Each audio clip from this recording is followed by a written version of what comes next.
Their attacks, I think, to ensure that they are more likely to stay in Ukraine. But every time we see an attack, we engineer a response and we distribute it worldwide so that if it does go beyond Ukraine's borders, people are protected.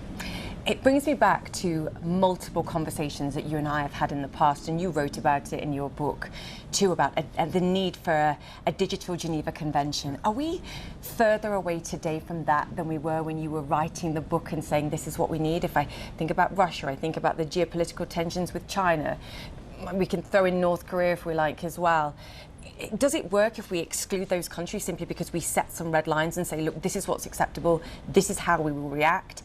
Or does it not work if we're not all in this? I think that we've made some good progress during the past 5 years, but I think it's frankly a more complicated and challenging world. In general. In every way. Yeah. And at the heart of what we talked about, that I talked about 5 years ago, was that there was this critical principle that emerged from the great calamity of the 20th century, the death of 50 million civilians during World War II, that said in times of war, governments have not just a moral obligation, but a duty to protect civilians. And what we are saying is, look at all these attacks on civilians in times of peace. We need a digital Geneva Convention to protect people. Now we're in a time of war. And once again, we're seeing civilians not just being killed, but in some cases being targeted with cyber weapons and other weapons. And I think this is a time when, for us, in our generation, our lifetime, that principle is on trial, and we have to stand up to defend it. All right, you're watching CNN, and we'll have the market open next. Stay with us.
Welcome back. US markets are up and running this Friday, the last trading day on Wall Street before the long Memorial Day weekend. Now, stocks are higher across the board. Take a look at that. The Dow Jones up 0.25%.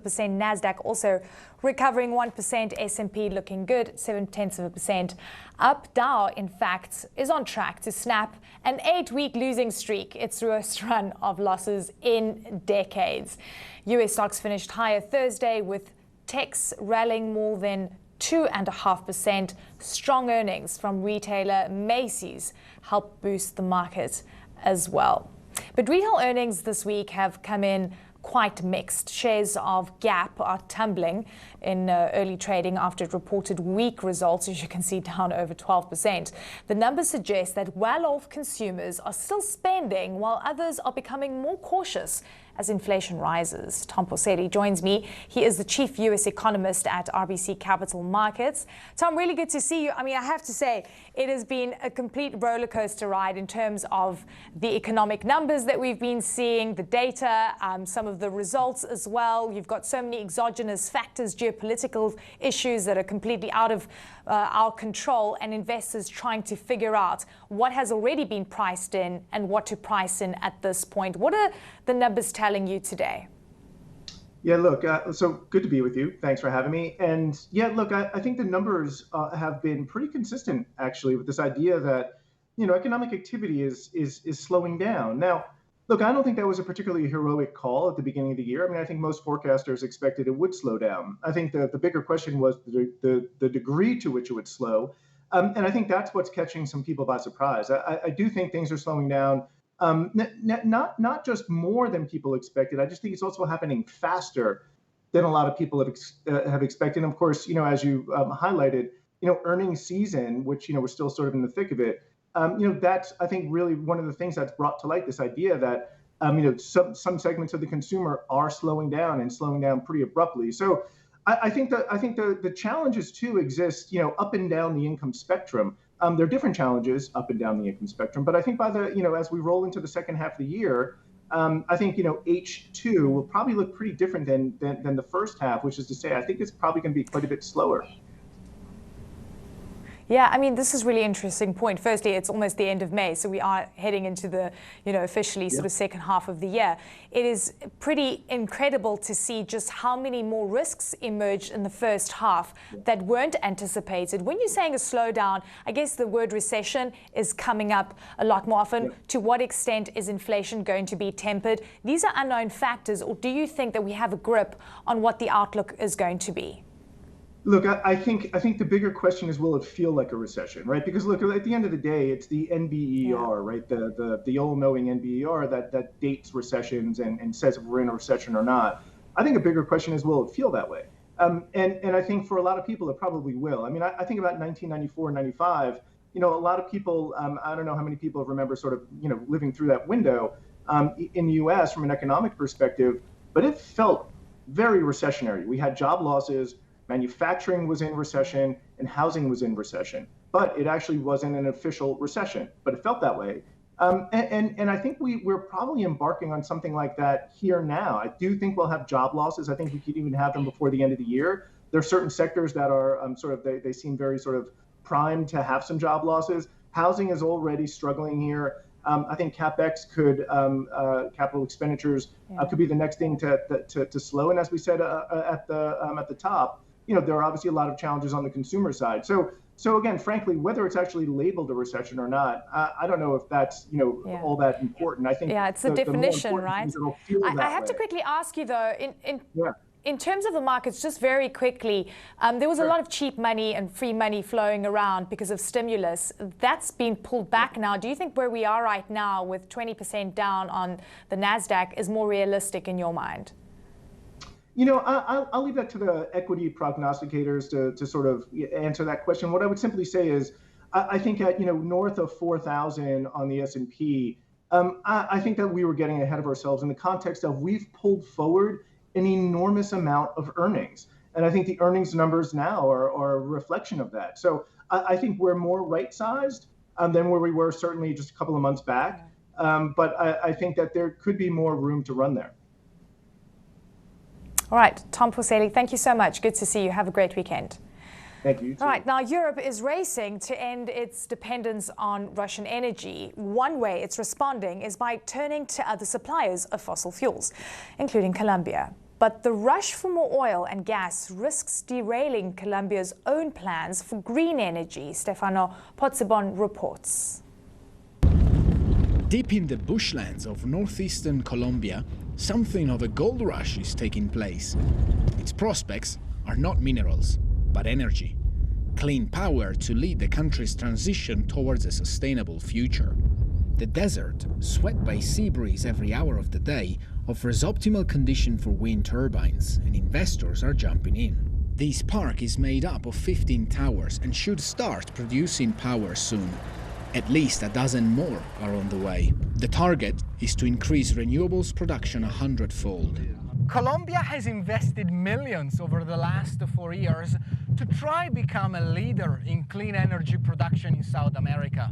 But that was, of course, before the price of fossil fuels spiked up due to the war in Ukraine.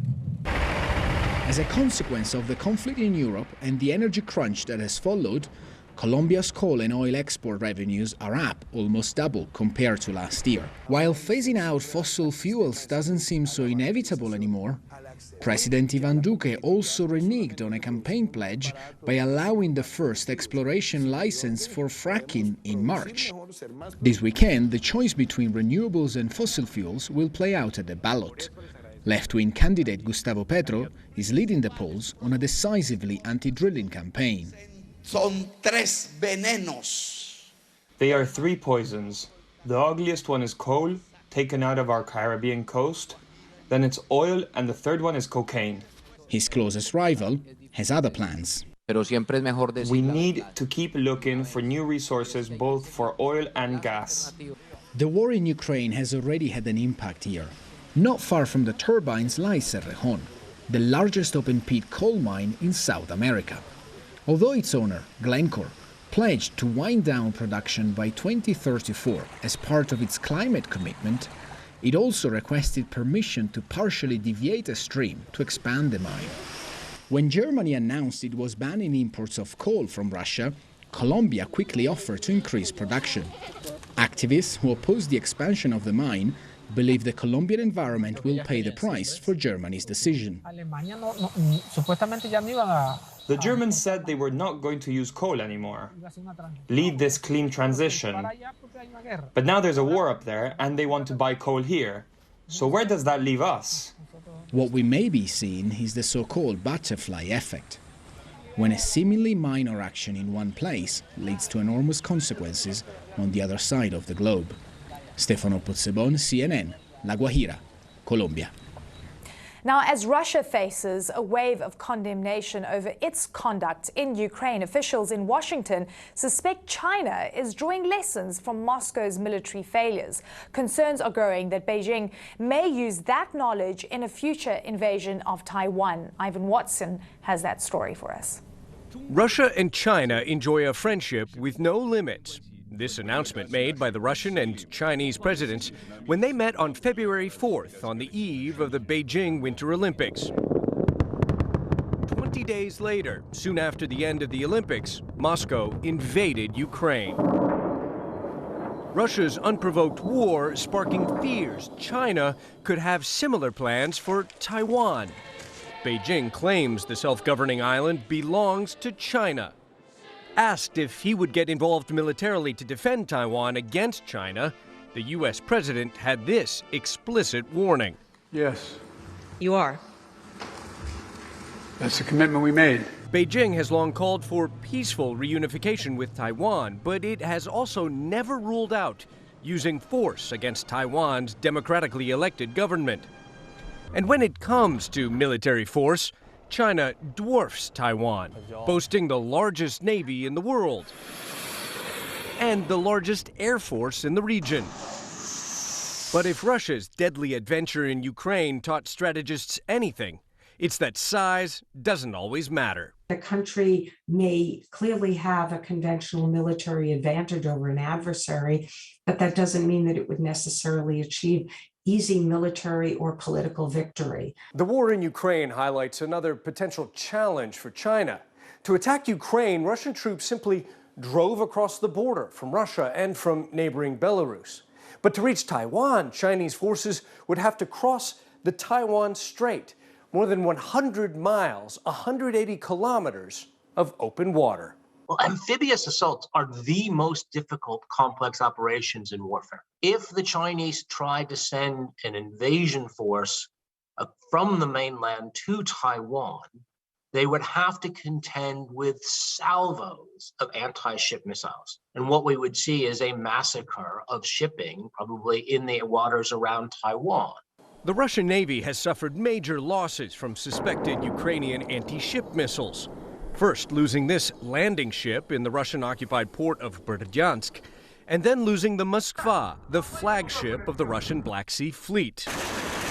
Analysts say Taiwan has a much larger arsenal of anti-ship missiles at its disposal, and its military has been training for 70 years against the threat of a Chinese invasion. China is learning the lessons from Ukraine, both in a positive and also in the negative manner.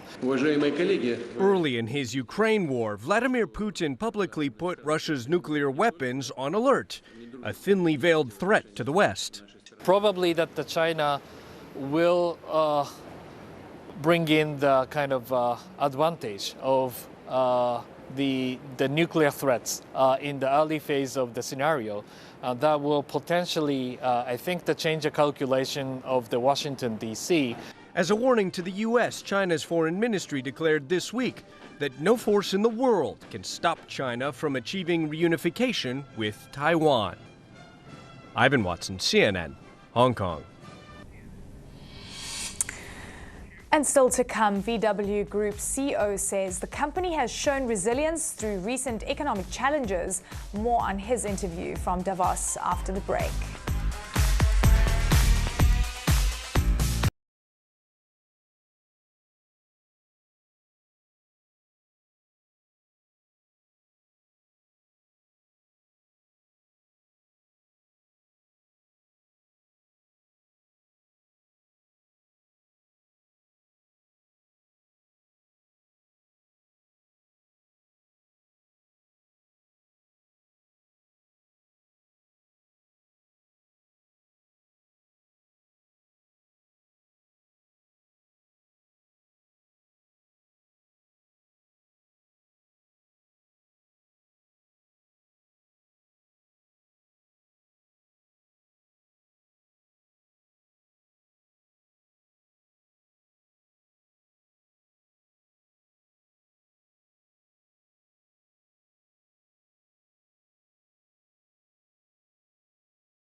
Welcome back. Supply chain issues hit the auto industry hard during the pandemic. Earlier this week, Volkswagen CEO Herbert Diess spoke with CNN's Julia Chatterley in Davos about managing in challenging economic times, his concerns about the global economy and his thoughts on sanctions on Russia. Take a listen. I think it's challenging, no? And in automotive with complex supply chains, it's probably one of the more complicated areas, and some of the effects which are produced currently we don't see yet. Now we have really soaring raw material prices, and we have inflation, and some of them will only come into place probably in half a year, in a year's time. So it is really tough times. But we have managed crises, we have shown resilience. We have our quarterly results are not too bad. So yes, I'm convinced that we can manage. What's more of a concern for me are the long-term tendencies, what we now experience also here in Davos, now that we're talking a lot about new block building, about self-sufficient regions. This is a concern for me because an open world is just a much better world. It's an important question, a huge question to be asking at this stage. I mean, we have this conversation every year when we get to come here in Davos that actually globalization didn't work for a huge chunk of the world. But that's not true. That's not true. No, I think the world improved so much. No, thinking back in the 70s, 80s, no, when we still had those blocks, you couldn't travel to Moscow or to Beijing or to many parts of the world, so the world is so much better. So many people came out of poverty. Now so many people have increased their wealth significantly. Yes, there are concerns, no, because the disparity between the rich and the poor is increasing, so there are concerns and things to do. But the world, an open world, a free market world, a world where we have Arbeitsteilung, means competition, worldwide competition, is a much better world. It moves faster, it's friendlier, it has less conflicts than a block building world. We're there, aren't we? We're sort of at the point of your real concerns and worst fears, where we have blocks, where we've got the geopolitical environment, China, the West, escalated tensions. We've now got Russia. We're looking at an axis of perhaps China and Russia versus the rest of the world. There is a lot of talk about so far. China is not joining, let's say, Russia in any, or supporting Russia in any case. Now, whereas India, as a democracy, still is against the sanctions. So I think we have to accept that this world today is also not unified. We cannot expect so, and many countries are not behind the sanctions we are imposing. We think the sanctions are the right way to go. But the concern is that this leads to a situation where we have a new block building, you know, where we try to get the West against the new East or so, which would be bad. You sort of stepped into the middle of that, though, and been criticised for suggesting that a negotiated solution is the answer to address. And I think the whole world, most of the world, let's be clear, would love a negotiated solution to the war in Ukraine. I mean, you've met Putin, you've operated in Russia, and let's be clear, you were one of the first to say, look, we're suspending operations. Thank you for mentioning. No, yeah, no, it is important. Yes, balance, definitely. fairness is important. Definitely, and I was what very. What did you mean? Because no, you know, and I'm really ready to repeat that. I think we were the first to ceasing our operations in Russia, shutting it down. We have 7,000 people there. No, yeah. They are all loyal to our brands, and they are Volkswagen people. No? And we sent them home, and we ceased our operation. And I always advocated for sanctions. But sanctions should, we should achieve something with sanctions. So far we're going basically from escalation to escalation, and we have no change. So I think sanctions, yes, but then how are we going to end this? Because every war has two losers, the winner and the loser. How do you negotiate with Putin? It's difficult. You know, there were some attempts, they failed. I think we need some strong intervention. Some of the great political leaders would make a difference. Xi Jinping, President Biden, or the European leader. So I think we should try. Yes. Yeah. Just because it's not been successful so far doesn't mean we should either stop or. trying. No, not either or. Being tough, but talking. Right, and still to come, 36 years later, and the need for speed is still real at the box office. The much anticipated sequel to Top Gun flies into theaters today. We have the details next. 3, 2, 1.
Welcome back. Tom Cruise is flying high at the box office once again. What kind of mission is this? Everyone here is the best there is. Who's going to teach us? Today we'll start with what you only think you know. Nice.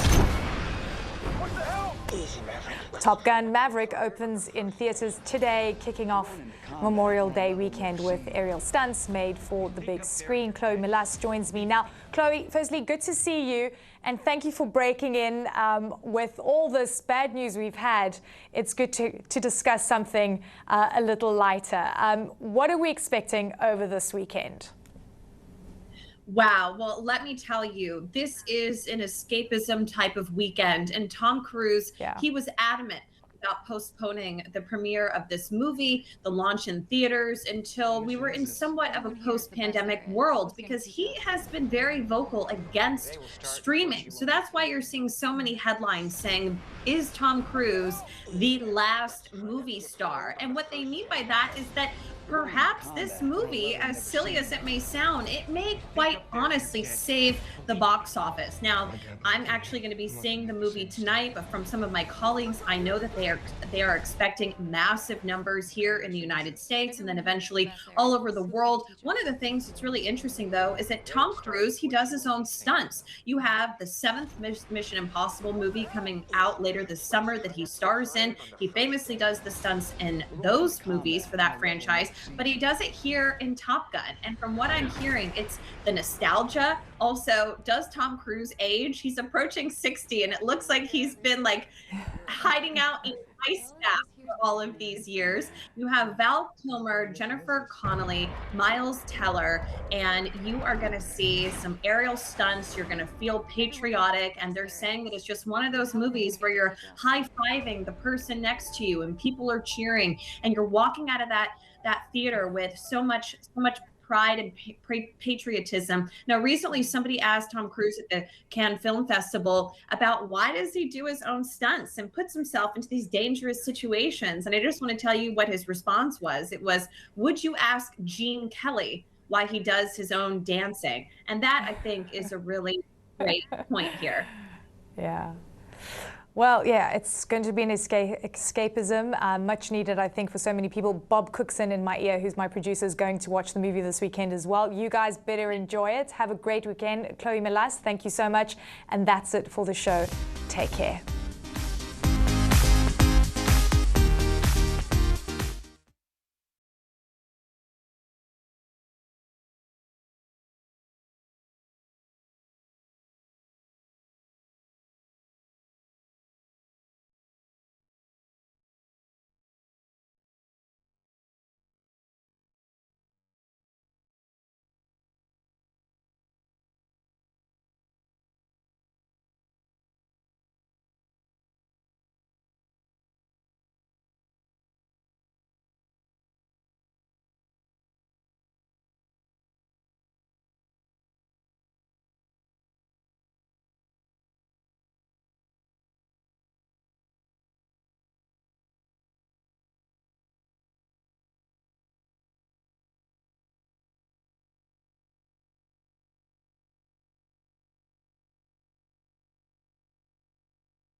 artillery duel has been raging for days, torching around the vital Russian-held town of Izum. As strikes rain down on the Donbass region, Russian forces ramp up their pounding of Ukrainian territory, leaving ashes behind. Plus, he walked in unobstructed initially. So from the grandmother's house to the bar ditch to the school, into the school, he was not confronted by anybody. anger from the parents of the children murdered in a Texas school. Why did law enforcement not act sooner? And Jaden Perez is better today. Still sad about some of my friends that died. this 10-year-old saw things no child should see, and now he is afraid of going back to school. And he misses the classmates who are now gone forever.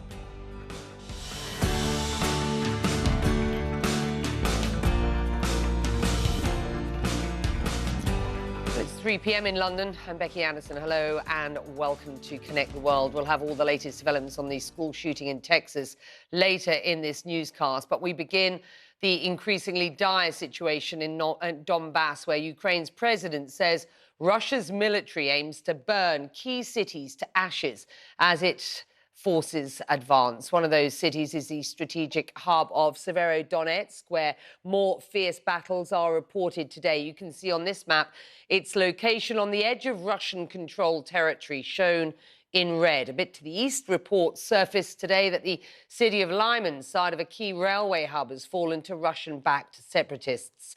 That has not been confirmed. If true, though, it would clear a path to Sloviansk and then further into the Ukrainian-controlled parts of Donetsk. All part of Russia's focus on capturing more territory as its forces make what Britain's Prime Minister calls slow but palpable progress in their drive to take full control of the Donbass.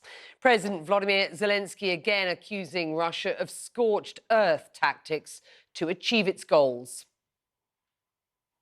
In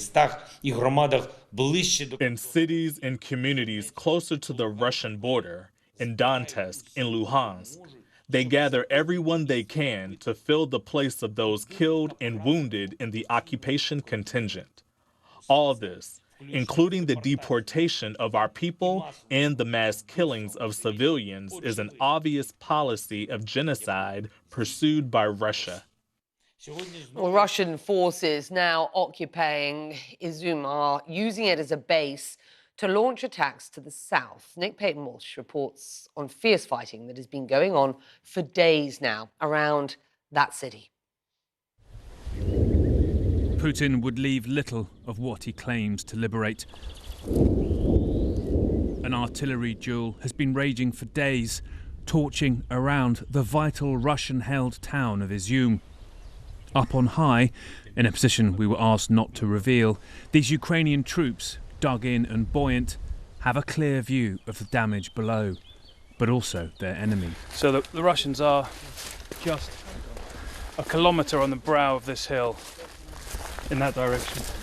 This unit only here 2 days, but say they have already destroyed a Russian tank. Yes, they play to the cameras, but it's pretty clear up here their morale is sky high. Где мой бронированный Хаммер?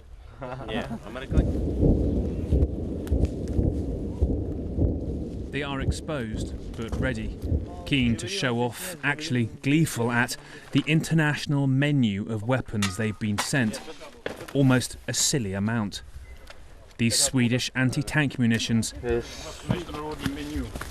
And of course, a British N-law. Then, from out of the grass, a German one, which they particularly like. A Polish grenade. No training on them, just practical use, they joke, giving them the widest experience of anti-tank weapons in Europe.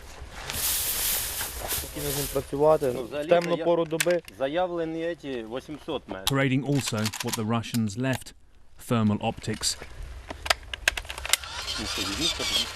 And a Soviet-era anti-tank weapon that they wind up like a telephone.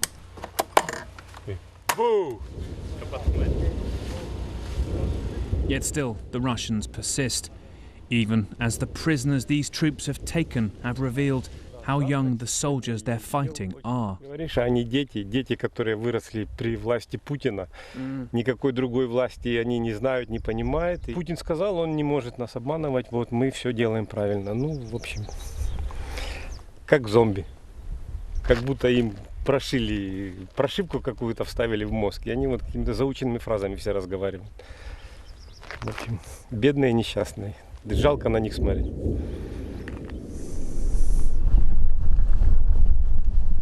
In the village below, the endless shelling is flushing the remaining life out. This woman said telling me her name would make no difference. Ту ніч били, у мене кругом хати 11 ям взривів. 11! Ось проїдь туди і посчитай. Сиділа в погребі і впала на коліна і молила Господа, щоб вложив людям у мозги добро. Видержуть мозги. А видержують, бачите? They really don't know where they'll go or what, if anything, they can come back to. Just that life has no space left here. Nick Payton-Walsh, CNN, near Izium, Ukraine. This is Malvo across what is going on today in Ukraine. She's live from Lviv in western Ukraine, and we are seeing a major offensive in that Donbass region, with Ukrainian officials admitting that they are outmanned and they are outgunned. What do we know about the Russian advances? Well, Becky, we do know, according to the Ukrainian military, in a rare admission, that in the Donetsk region, that they have lost some territory there. There has been fierce fighting for days and for weeks there, but they now say that the Russians have captured a district that is just 10 miles away from a key resupply position for the Ukrainian military. And that position is very important to them because that allows them to get fresh troops as well as equipment, but it's also a humanitarian corridor. It allows for residents to leave, to escape, for food to come in. The Russians desperately want to get that resupply location, and they are getting much, much closer. We have been told that the Russians' advantage to Ukrainians when it comes to personnel is 8-1, and you take a look at the equipment, it is actually twice as much. They say that the heavy artillery, the tanks, the rockets, the missiles, all of that has been directed, particularly to the city of Severodonetsk, is making an impact here. And we're talking about, as you know, Becky, a city, a town that was essentially more than 100,000 people, now reduced to 15,000, hiding in basements and bomb shelters. We have learned today that there is an active hotspot location at the Mir Hotel in that area. That is where they say that Russian troops stormed the hotel. Ukrainian forces are trying to get them out. That is an active situation there, but the battles continue on the streets as well as hitting those civilian targets. So we are talking about civilian deaths, casualties for people who lost their lives yesterday, 11 buildings destroyed in that Severodonetsk area. This is a fierce, fierce fight, and it is one, Becky, that Ukrainian military say is they are up against really and perhaps at a disadvantage at this point. Yeah, meantime in Kharkiv, and that, I remember Sam Kiley reporting from there ahead of February the 24th. This was a bustling city of more than 1 million people. Today we are seeing that targeted yet again, the targeting of residential areas. How confident are Ukrainian forces that they can hold that city of Kharkiv?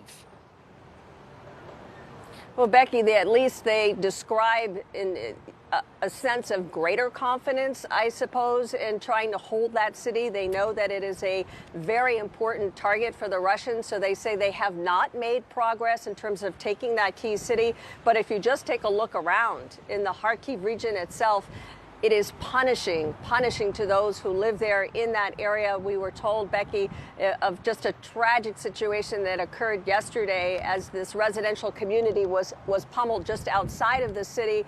9 people who died, and one of them a family simply walking in the street, a husband and a wife, the husband, the father carrying a 5-month-old baby, both of them struck and killed immediately. The wife taken to a hospital severely wounded, 19 others also wounded. And so they are just taking hit after hit. The Ukrainian forces, however, trying to reassure the people that that city, that key city, is still holding, Becky. Suzanne Mulvo is on the ground for you. Well, the Biden administration is preparing to send more help to Ukraine, this time advanced long-range rocket systems. President Volodymyr Zelensky has been pleading in recent weeks for the multiple launch rocket system. The US-made weapons can fire a barrage of rockets hundreds of kilometers, and Ukraine believes these could be a game changer in its war with Russia. Let's bring in CNN's Natasha Bertrand. Natasha, according to your sources, just how effective will or could these weapons be at curbing Russia's offensive? And are they the game changer that the Ukrainian president is so desperate for at this point? Well, according to the people that we've spoken to, and that includes lawmakers who have been pushing for this as well for weeks, they really could be a significant tool to push back the Russians decisively. That is not only what the Ukrainians are saying, but it seems to be a consensus here as well. And that is because of that extremely long range that they have. They can fire up to 186 miles. Now compare that to the artillery that the Ukrainians currently have. The maximum reach that they have currently is about 18 miles, right? So this would be a very significant ratcheting up of their capabilities there against the Russians. It also, though, because of that, has raised significant concerns within the Biden administration about the possibility that sending these systems over could be viewed as highly provocative to Russia because of the possibility that Ukraine could actually launch cross-border attacks into Russia using these systems, which again are very powerful and have a very long range. But the Ukrainians now are saying, look, we cannot afford any more wavering by the Biden administration, by the U.S. on this topic. We really don't have any time here, and we cannot push the Russians out decisively unless we have these systems. Take a listen to what the Ukrainian foreign minister said yesterday. We need heavy weapons. The only position where Russia is better than us, it's the amount of heavy weapons they have. Without artillery, without multiple launch rocket systems, we won't be able to push them back. So, Becky, the Russian conventional artillery can fire about 50 kilometers, and that is what the administration here and sources we've speak to say could result in these rocket systems having a very significant impact on Ukraine's ability to fight this war against Russia because of the ability of the Ukrainians to potentially defend cities against Russian artillery, which is, of course, would not be as significant as what the Ukrainians would get if they got these MLRS systems, Becky. Yeah, fascinating. Thank you, Natasha. Well, as this war rages on, we've heard many accusations that Russia is committing genocide against the Ukrainian people, not least by the country's president and indeed by the United States' President Joe Biden. But for the first time, an independent group of legal analysts says the Russian state is inciting genocide in Ukraine and is intending to, and I quote here, destroy the Ukrainian people. The report was put together by a US-based think tank and a Canadian human rights organisations, and it's signed by more than 30 scholars. Earlier, contributor Emily Prey explained their findings. There exists a serious risk of genocide in Ukraine. As you said, Russia bears state responsibility for breaches of the Genocide Convention, for incitement to genocide, and all of this ties together to trigger the duty to prevent under international law. And we will be exploring this a lot more in detail next hour with one of its contributors, Sewelina Otchab. Do stay with us for that. How did an armed teenager walk into an unlocked elementary school and stay nearly an hour carrying out the deadliest US school shooting in almost a decade? New questions emerging about how the police handled the massacre in Uvalde in Texas. Plus, 10 years on the front lines of the attack and hiding for his life, a survivor shares his terrifying story of the shooting that claimed the lives of so many classmates.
Law enforcement did not confront the gunman who slaughtered 19 children and 2 teachers before he entered an Uvalde, Texas elementary school. That key detail from public safety officials contradicting what we were told earlier about the timeline of the shooting and raising even more questions about the police response. We are expecting an update from authorities in about 90 minutes from now. Meanwhile, we are learning at least 7 officers rushed into the school within 4 minutes of the shooter's arrival, but it's still not clear why it then took nearly an hour to breach the classroom where the 18-year-old shooter had barricaded himself in. Parents understandably frustrated and very angry. Emotional new video shows them gathering outside the school while the attack was unfolding. Some were screaming at police to storm the building and save their kids. Meanwhile, the gunman's own mother speaking out for the first time and pleading for forgiveness. I have no words. I have no words to say. I don't know what he was thinking. He had his reasons for doing what he did, and please don't judge him. I only want the innocent children who died to forgive me. What do you tell their families? Forgive me. Forgive my son. I know he had his reasons. What reasons could he have had? To get closer to those children, instead of paying attention to the other bad things. I have no words. I don't know. Well, CNN crime and justice correspondent Shimon Prokopets is on the scene in Uvalde in Texas, where investigators are still working, Shimon, to piece together a timeline of this massacre. What do we know at this point? So we have a general timeline that, we've been asking for this timeline from authorities really, for the last several days. They finally gave us some of it, and they list for us when the shooter, the gunman, first came to the scene, how long it took him to get inside the classroom. There are 2 key things. In the beginning, when all of this is going on, there's a 12-minute gap between 11:28 and 11:40 where he's outside the school shooting. He's using this rifle and he's shooting at some people. And then about 4 minutes after that, he's already inside the school through an open back door. Police get here, they confront him inside the school. There's an exchange of gunshots. And then he goes down the hallway and barricades himself inside this classroom where he kills all of these children and the teachers. And then he's in there for an hour. And we are not clear on what police were doing to get inside and stop him during that hour. They have not responded to any of the questions. Yesterday, that was the big question that I posed to the police here on why it is that it took an hour to get inside this classroom. Take a listen. Can you explain to us how he was barricaded and why you guys cannot breach that door? So I am taking all your questions into consideration. We will be doing updates. We will be doing updates to answer those questions. You should be able to answer that question now, sir. What is your name? Shimon Prokopets from Shimon. CNN. I hear you. Because we've been given a lot of bad information. So why don't you clear all of this up now and explain to us how it is that your officers who are in there for an hour, yes, rescuing people, but yet no one was able to get inside that room. Shimon, we will circle back with you. And hopefully that happens today. Like you said, in about 90 minutes or so, the police say they're going to come here and they're going to talk to us again. And quite honestly, if it's just going to be where they're taking 5 questions and then they're just going to end the press conference again, that's not going to be sufficient. So hopefully they'll take more questions. The key here is what was going on in that hour. The information that the police have initially provided turned out to be bad. They said that there was a resource officer, a police officer on scene that engaged the gunman. There was a confrontation. That never happened. We learned that there was no resource officer, a school officer that was on scene. Why that bad information was put out, we don't have clarification on that, but that is certainly something that I hope to be able to ask the police today. And of course, that 1 hour, we still don't know why the police did not go inside that classroom. We're hearing stories from kids who are inside that classroom, survivors, those moments of what it was like. They were hoping, they were really just hoping, they were wondering where were the police, as were all the parents, as you know, who are outside the school saying, why aren't the police going in? We're gonna go in ourselves and try to rescue our kids. So hopefully later today, we'll get some answers. Yeah, 90 minutes from now is what is promised. Shimon, stay on the story for us. Thank you. Well, US President Joe Biden and the First Lady will visit Uvalde on Sunday to try to comfort families who lost loved ones and to speak to community leaders there. As Shimon says, for many of the young survivors, the experience has left them shaken and scarred. Adrian Broder spoke to one 4th grader forced to watch several of his friends die as he hid from the gunman. Jaden Perez is better today. Still sad about some of my friends that died. And the 10-year-old shooting survivor says talking helps. It was very terrifying because I never thought that was going to happen. Inside a 4th grade classroom, the 10-year-old said he and his classmates hid near the backpacks. This photo of the classroom was taken long before the shooting. 5 of us hiding there and then the rest under a table. But that didn't stop one of my friends getting hurt. The shooter shot through the window and hurting my friend and my teacher. Like my teacher got hurt like on right here, like on what I don't know which side, but she got hit on the side. And then my friend got like shot through the nose. And they both had to get surgery. Perez said an officer helped him and his classmates escape through a window, but not before the shooter had killed his friends. McKenna, Tess, Annabelle, basically almost some of them, basically almost all of them. Jaden's pain, not physical, but emotionally paralyzing. No, because after what happened, no. Do you ever want to go back to school? I don't want to know what, because I don't want anything to do with another shooting and me in the school. You scared it might happen again? Mm-hmm. And I know it might happen again, probably. Jaden's mom, Crystal, shared these pictures taken about 90 minutes before the shooting. She's with her son at the school, celebrating Jaden's honor roll achievement. His mom said waiting, not knowing, was tough. What did you tell your mom when you finally saw her? I left my water bottle at school. Your water bottle. Did you hug her? Or she hugged me first and she was like, "Ugh." Was she so happy to see you? Yes, and my dad and my grandma.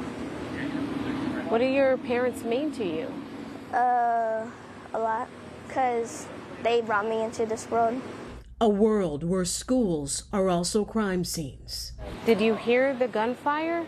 Yes, you never know whenever you can lose someone close to you.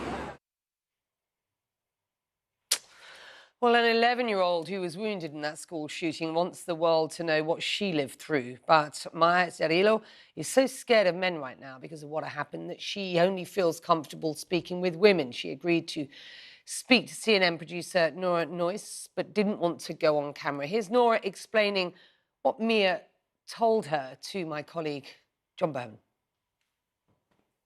Mia says it just happened all so fast. He backed the teacher into the classroom. And he made eye contact with the teacher again, looked her right in the eye and said, "Good night," and then shot her and killed her. He said good night before he shot her. Good night. And then it happened pretty fast after that as well. He started open firing in the classroom. He hit the other teacher, a lot of Mia's friends. At that point, Mia was hit by fragments of the bullets. You could even see them yesterday. I mean, on her back, on her shoulders, the back of her head.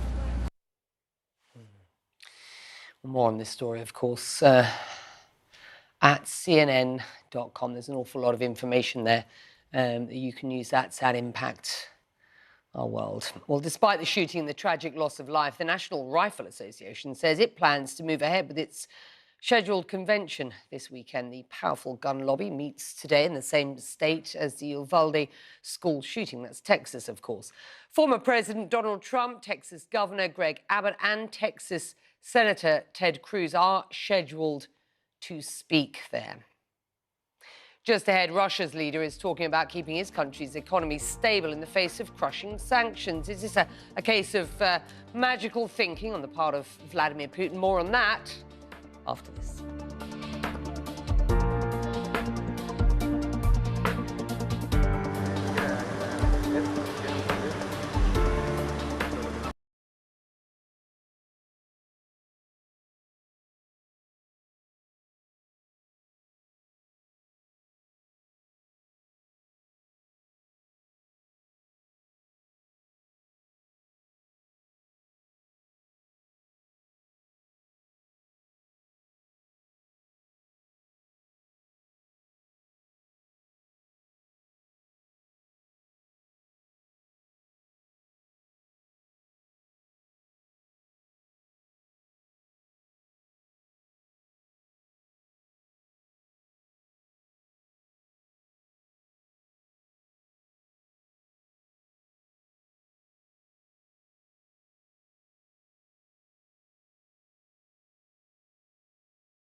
back. I'm Becky Anderson in London just before 3:30 here. You're watching Connect the World. You are more than welcome wherever you are watching around the world. Remorseless Russian bombardments and outgunned Ukrainian fighters. We are now talking about eastern Ukraine, where officials are now voicing concern that Ukrainian troops are outmanned as the Kremlin intensifies its attacks there. Ukraine says Russian forces have made some modest gains and appear to be pushing towards the key city of Kramatorsk. At the same time, the British Prime Minister warning that Russian President Vladimir Putin is making what he calls slow but palpable progress in the Donbass region. That has got Boris Johnson calling for multiple launch rocket systems to be given to Ukraine. As Moscow fights for control of the east of that country, President Vladimir Putin is talking about stabilising his own economy. He says his government is tackling Western sanctions imposed on Moscow and is working on increasing access to finance. The Russian leader addressed the Supreme Eurasian Economic Council, as it is known, a short time ago via remote. CNN's international diplomatic editor Nick Robertson is here with me in the studio remotely, and we haven't seen Vladimir Putin leave the country now, certainly since before this war began. Is this wishful thinking when he is addressing, explain who this grouping is, and when he's talking about stabilising and improving the Russian economy at this point? Yeah, what he's trying to do here, I think, is create a narrative and context at home that we are still part of an international group of nations. And this particular group of nations, most of them former Soviet states, Belarus, the Kyrgyzstan were the hosts, if you will, the virtual hosts, Kazakhstan. Interesting, because they've sort of distanced themselves a little bit from President Putin and this war in Ukraine. It was interesting listening to the other leaders leading up to President Putin, because they were saying this Eurasia economic group that we are, we need to do more. We need to build more roads. We need to have greater digital connections. We need to do all these things. We need to do them faster. And Putin's narrative was, isn't it great? We're doing really well. This is good. There's more to do. But look at how much our trade's improved. GNP for Russia up 4.7, I think he said, for the whole grouping as a whole, 4.6. So it was very Putin-esque. Everything's wonderful, we're doing well together. But I think it's, again, for that projection of an image. And he talked about the free trade agreements that they're doing right now with Iran, not a major economy, one that he hopes to do with the UAE. Maybe that could be beneficial. With Indonesia, yes, that could be big as well. And with Egypt, something coming to conclusion, they're not so big. It's the portrayal as a sort of business as usual, our economy is good, and let's all stay strong. Because it's not business as usual, let's be quite frank. On the ground, though, it does seem as if the Russians are making some gains, and it's got Ukrainian officials concerned, and it has the international community, or at least America and its allies, wondering just how this all ends at this point. And we are beginning to see, if not fissures, at least cracks in the narrative about what a victory will, or a victory to whom, we might ask, would look like. Nick. Yeah, let's go back to the beginning of the war. What Zelensky was saying and what everyone backing Zelensky was saying for the first couple of months at least, peace negotiations with Russia looked like Russia withdrawing to the pre-war positions, the 23rd of February positions. Now Zelensky is very clearly saying, no, we're going to push Russia back off the 2014 incursions and annexation of Crimea. The United States saying, yes, we want to have a weakened Putin. Yes, he shouldn't be able to do this anywhere and in Ukraine again. The German Chancellor Olaf Scholz saying that Putin can't dictate the terms of peace. We have Boris Johnson today saying that, negotiating with Putin is a bit like working with a crocodile, is trying to bite your leg off at the same time. So no one's under any illusions about Putin. There is, though, a sort of a disconnect now. What does actual peace look like? And Zelensky is incredibly aware that he needs weapons from the West. But when it finally comes down to it, is the leverage over Zelensky beyond the weapons? Well, look, he wants to become a member. He wants Ukraine to become a member of the European Union. So, okay, can you put something on the table to induce Ukraine to give up some territory to get into the European Union faster? That's got good potential economic buy. But none of this is really is having a conversation, but it's there waiting to happen, because the winning narrative that Ukraine has had on the battlefield is now going to be eroded and replaced for a while by Russia making gains. And hence Boris Johnson saying, give give Ukraine these rocket launching systems that will tackle the root of its problem, which is Russia has them and is using them to devastating effect. And that's going to be the problem going forward. It's like, how much do you keep ramping up to match what Russia is doing to hold Russia back and then push them back? It's a very beginning of a long conversation. Yeah, and one that, you know, that we are aware, both, let's be quite frank, that is being had behind closed doors at the moment, very, very quietly, as the New York Times happened to suggest today. I think Richard Quest was commenting on you know, this sense at Davos this year, as people, and this was front and centre, as people considered what's going on in Ukraine, you know, there was this sense of, will there be a war fatigue? You know, this is very much on the Ukrainians' minds. I was in Vienna a couple of weekends ago speaking with a Ukrainian oligarch, businessman, and he was very aware that this support, and he's very much engaged in, obviously, financially and in other means helping the Ukrainian government, but is very aware of this largesse that's coming from the international community right now isn't going to last, and that there are beneath the surface in Ukrainian politics, internal politics at play here. Nick Robertson, it is always a pleasure. Good to have you on the set with me. Thank you. It was nice to be in London. Thank you. Well, from the war-ravaged city of Mariupol, CNN has received videos and spoken with people who live under Russian occupation there, and that's what it is. It is now Russian occupation. CNN's Melissa Bell has more on what the city has become. After 3 months of war, with Azovstal, that symbol of Ukrainian resistance in ruins, Mariupol is a city of ghosts. These exclusive pictures obtained by CNN show the dead only now being retrieved from the rubble. At least 22,000 people are now believed to have died, according to the city mayor's office, now working in exile. It's absolutely dark inside the city. Just lights by Russian troops, you know, by Russian patrols, and everywhere is smell of death. And really, a smell of the fire, smell of the smoke, and smell of the death. It's Mariupol reality. Very different to what's now being transmitted inside Mariupol. Russian TV channels, to go with the Russian passports residents here have already been issued with. 20-year-old Nicole is one of the lucky ones. She fled Mariupol with her 5-year-old nephew in early April. It took them 5 days to get to Ukrainian-held land on foot. She won't give their full names because her parents are still trying to get out.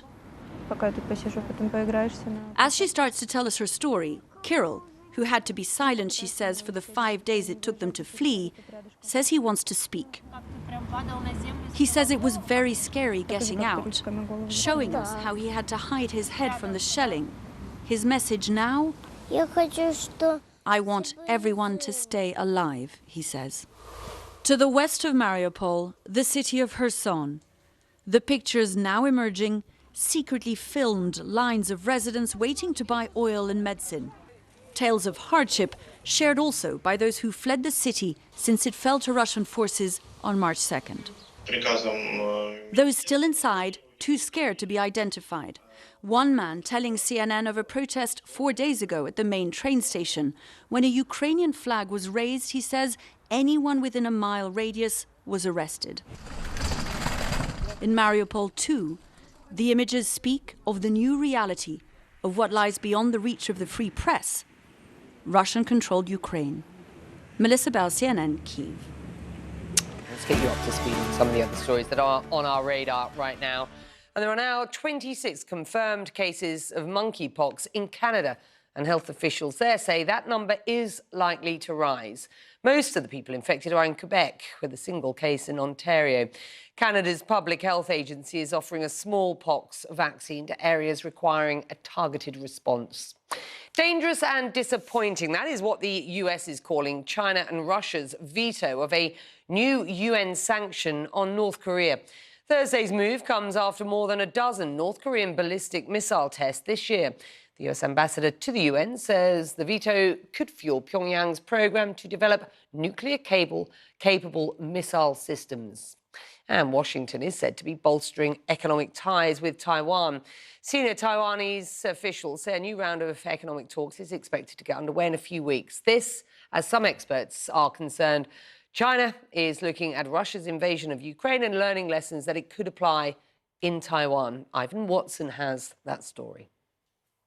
Russia and China enjoy a friendship with no limits. This announcement made by the Russian and Chinese presidents when they met on February 4th on the eve of the Beijing Winter Olympics. 20 days later, soon after the end of the Olympics, Moscow invaded Ukraine.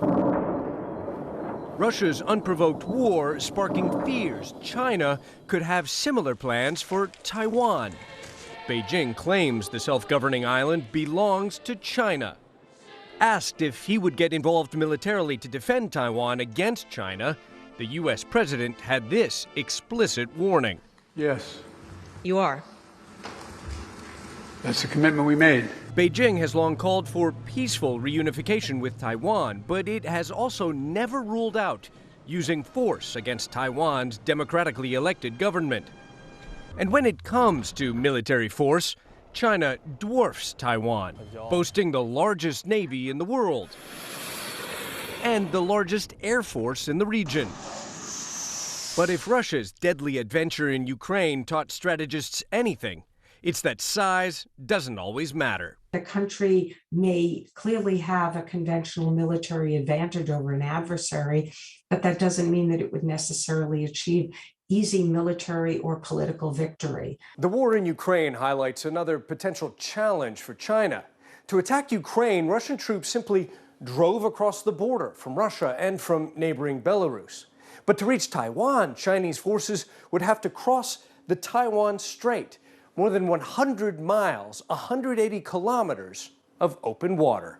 Well, amphibious assaults are the most difficult complex operations in warfare. If the Chinese tried to send an invasion force from the mainland to Taiwan, they would have to contend with salvos of anti-ship missiles. And what we would see is a massacre of shipping, probably in the waters around Taiwan. The Russian Navy has suffered major losses from suspected Ukrainian anti-ship missiles. First losing this landing ship in the Russian-occupied port of Berdyansk, and then losing the Moskva, the flagship of the Russian Black Sea Fleet. Analysts say Taiwan has a much larger arsenal of anti-ship missiles at its disposal, and its military has been training for 70 years against the threat of a Chinese invasion. China is learning the lessons from Ukraine, both in a positive and also in the negative manner. Early in his Ukraine war, Vladimir Putin publicly put Russia's nuclear weapons on alert, a thinly veiled threat to the West. Probably that the China will bring in the kind of advantage of the nuclear threats in the early phase of the scenario. That will potentially, I think, change the calculation of the Washington, D.C. As a warning to the U.S., China's foreign ministry declared this week that no force in the world can stop China from achieving reunification with Taiwan. Ivan Watson, CNN, Hong Kong. Still ahead, remembering a young life ended too soon. Her name was Layla Salazar, and she was just 11 years old. Her family tells CNN she was their everything.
Well, you're looking at images from Uvalde in Texas, where people are coming to a memorial to pay their respects to the kids and the teachers killed in what was the mass shooting at an elementary school there earlier this week.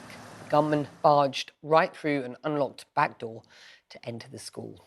A much different account than what police initially reported. They originally said the shooter was confronted by a school-based police officer before entering.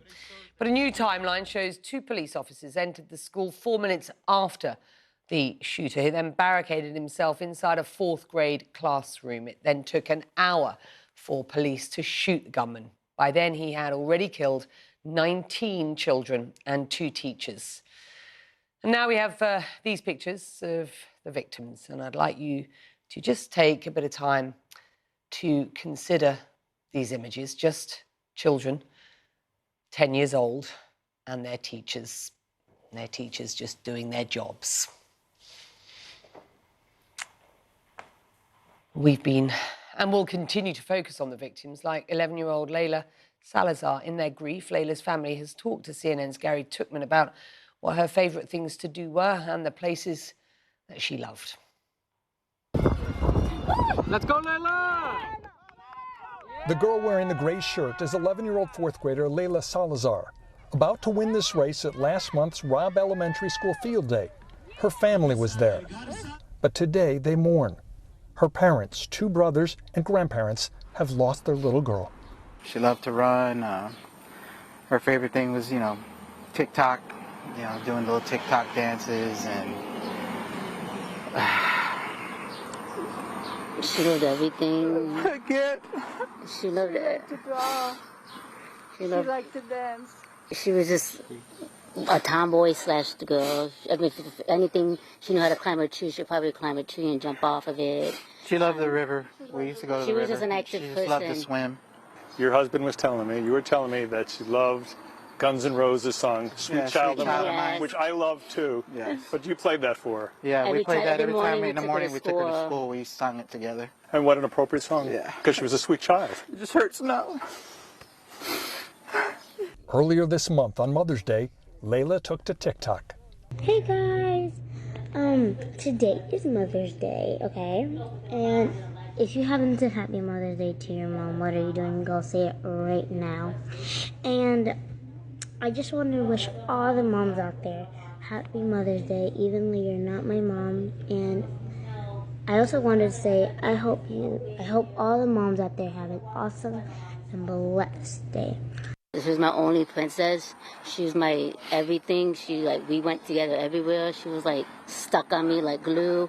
She had her own bedroom. She always laid with me. We did everything together, everything. We had so much plans for her. Took her to the park. She liked to feed the ducks. Yeah, we used to go feed the ducks a lot.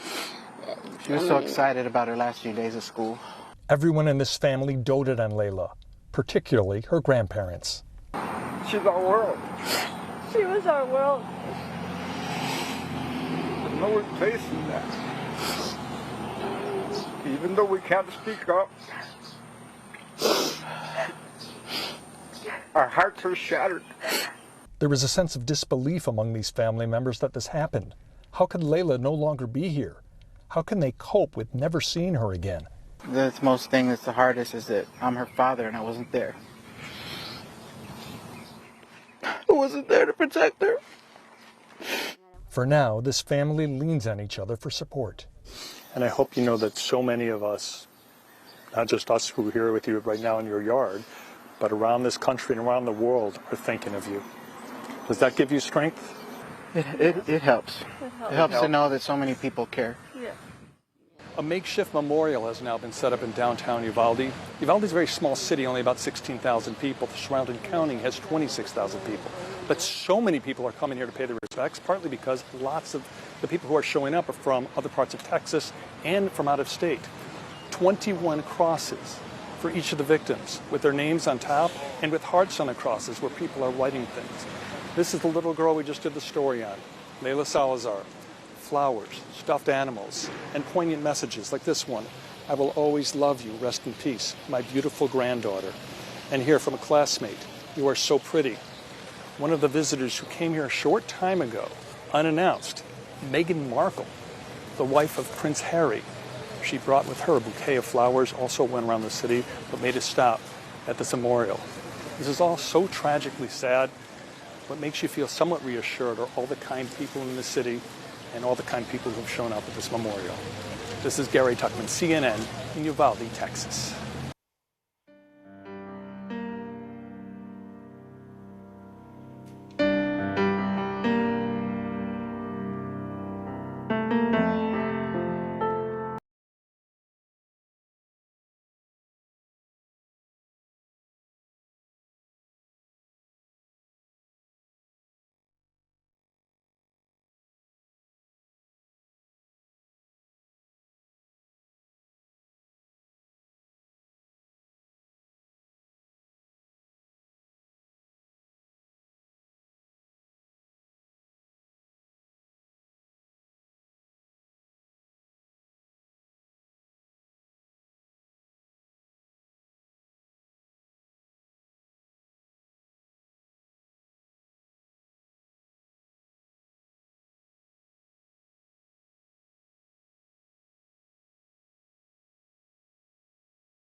Well, closing arguments have started in Johnny Depp's $50 million defamation case against his ex-wife, Amber Heard.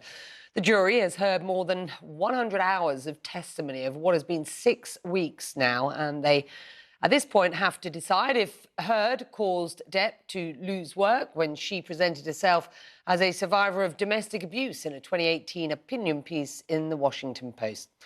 Meanwhile, Heard is countersuing Depp for $100 million. She was the final witness to testify on Thursday. I am harassed, humiliated, threatened every single day. Even just walking into this courtroom, sitting here in front of the world, having the worst parts of my life, things I've lived through, used to humiliate me.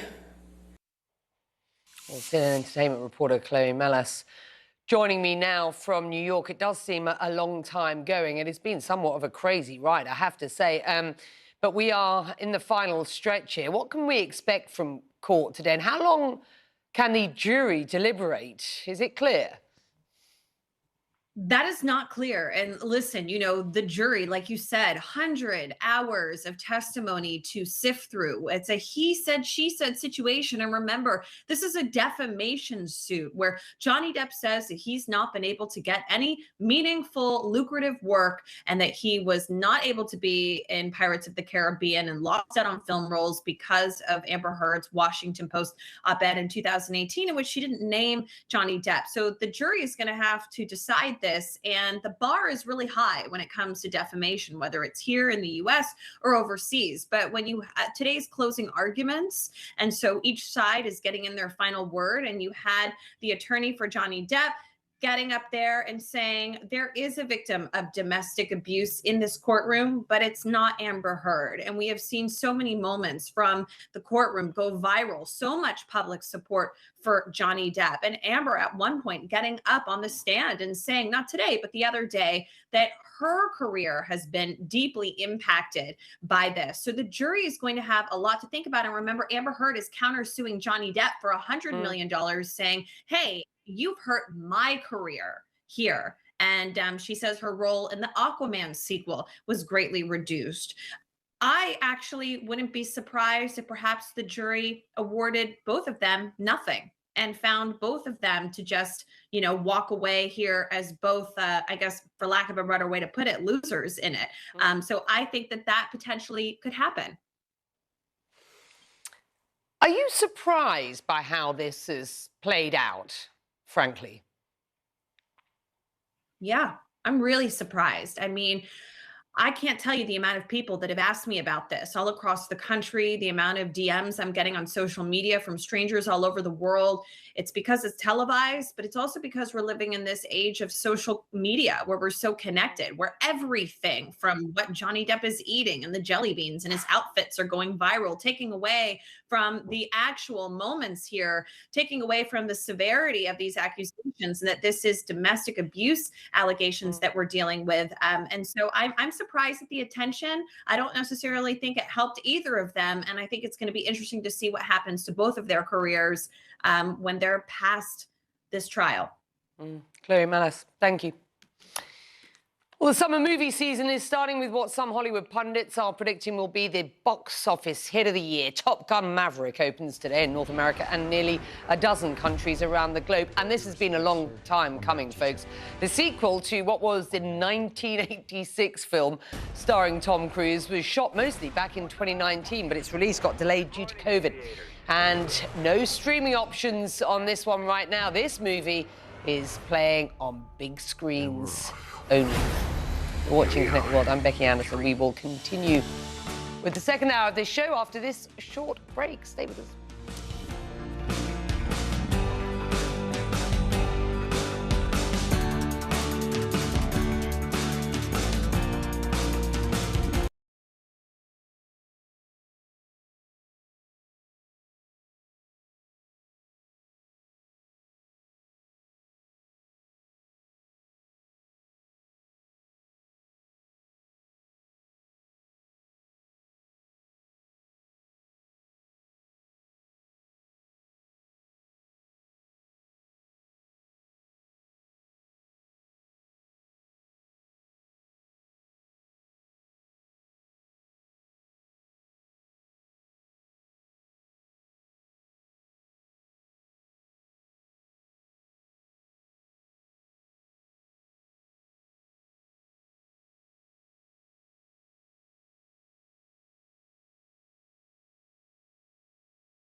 Live from CNN London, this is Connect the World with Becky Anderson.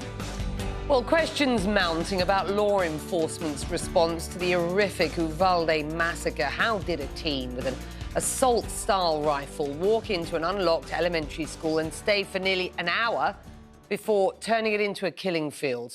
We will explore that ahead this hour. Also, more than 30 leading experts accuse Russia of genocide in Ukraine in the first independent legal report. We're going to speak to one of its authors about accountability and justice. I'm Becky Anderson. Hello and welcome back to Connect the World. Well, let's begin in Texas, where in about an hour's time, public safety officials will give an update on the deadliest U.S. school shooting in nearly a decade. And later today, the Texas governor, Greg Abbott, is set to speak outside the Uvalde, Texas elementary school. It comes as new questions arise about the police response to the massacre that claimed the lives of 19 children and 2 teachers. We are now learning law enforcement did not confront the 18-year-old gunman before he entered the school. That contradicts what authorities said earlier this week. We are told at least 7 officers rushed inside within 4 minutes of the shooter's arrival, but it's still not clear why it then took nearly an hour to breach the classroom where the 18-year-old had barricaded himself in. New video shows parents, frustrated and angry, confronting police, begging them to enter the school while the attacker was still shooting. Meanwhile, the gunman's own mother speaking out for the first time and pleading for forgiveness. I have no words. I have no words to say. I don't know what he was thinking. He had his reasons for doing what he did, and please don't judge him. I only want the innocent children who died to forgive me. What do you tell their families? Forgive me. Forgive my son. I know he had his reasons. What reasons could he have had? To get closer to those children, instead of paying attention to the other bad things. I have no words. I don't know. We are finally putting names to the names of all of the 21 victims of that massacre as we learn more about each of them. Among them, Miranda Mathis, who was just 11 years old. Her friends describe her as bright and spunky. And 10-year-old Mate Rodriguez's mother says she was a sweet, charismatic, loving, caring, loyal, free, ambitious, funny, silly, goal-driven girl. And her best friend, Mate, wanted to be a marine biologist. And we're also hearing from some of the students and teachers who were at Robb Elementary School when the shooting unfolded and survived. For one, her 11-year-old, Mia Cirillo, it started out like a regular Tuesday. She and her classmates were enjoying a film at their school. Then their lives, well, quite frankly, were turned into a horror show. And the kind where playing dead means staying alive. And that's exactly what Mia did to survive the massacre at the Robb Elementary School. She wants the world to know what she lived through, but she's not keen to talk on camera, and she's not keen to talk to men at this point, so she spoke exclusively to CNN's producer, Nora News, who joins me now live from Uvalde in Texas. Nora, just explain what Mia told you. If she's talking.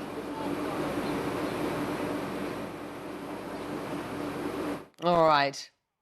We'll get back to Nora. Meantime, while we establish some communication with her, let's just sit back and consider what happened here. A classroom turned into a killing field. Desperate parents outside begging officers to let them in. The scene almost unfathomable and understandably leaving many with unanswered questions. We are learning more about the timeline of events on Tuesday, but as my colleague Shimon Prokopets reports, confusion and anger are mounting. Growing outrage as more details emerge about the crucial hour a shooter had barricaded himself in a classroom at Robb Elementary School. You go in, and that didn't happen here. I don't want to Monday morning quarterback this thing, but at the end of the day, we have to find out for the future so that this never happens again and what kind of failures happen. And I feel in this situation, standing back was not the thing to do. 19 children and 2 teachers were killed in Tuesday's massacre.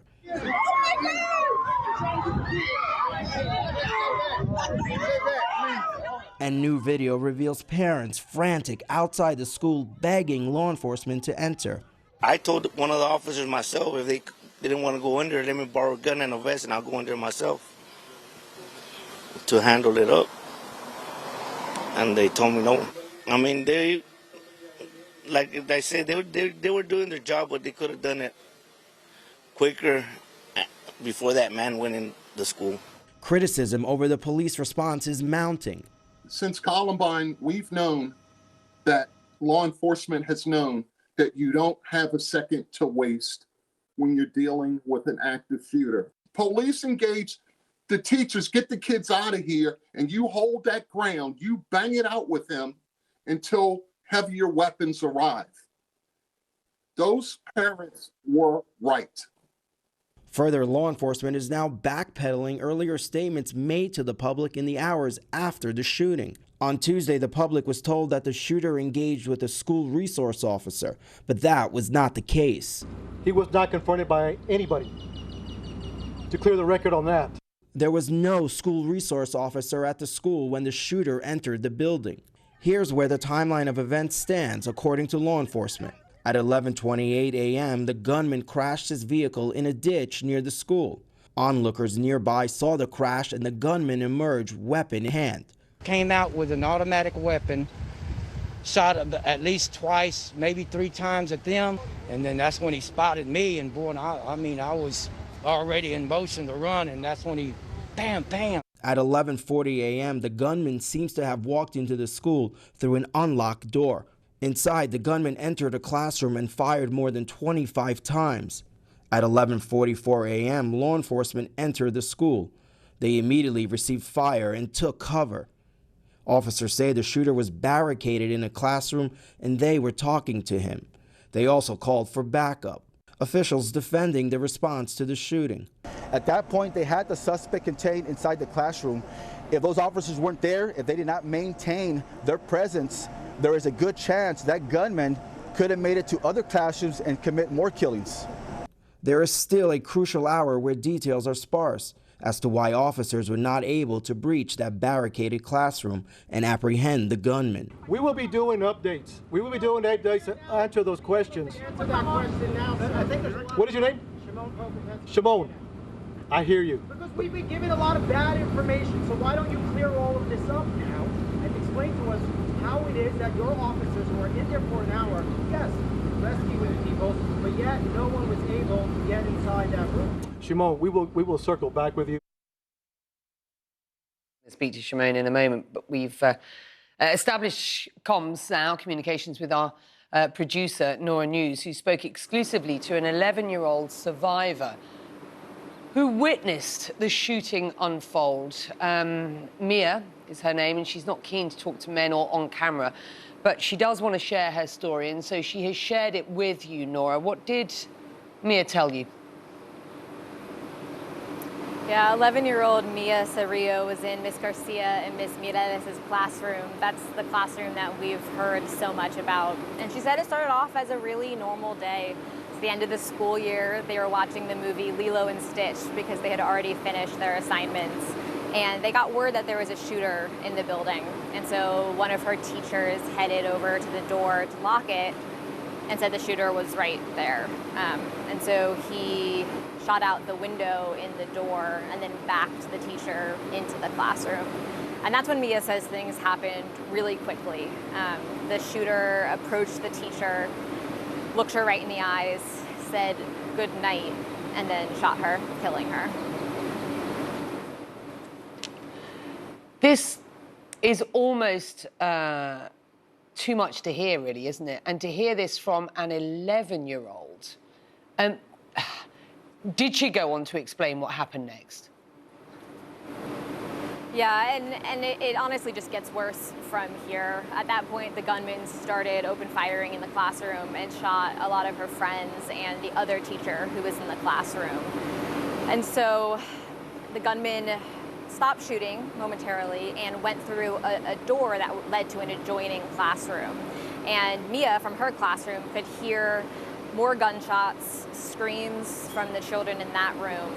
And then when the gunshots stopped, she heard music. And she said the gunman seemed to put on music, and it was sad music. And I said, what kind of music? Can you describe it anymore? And she said, it just sounded like I want to kill people music.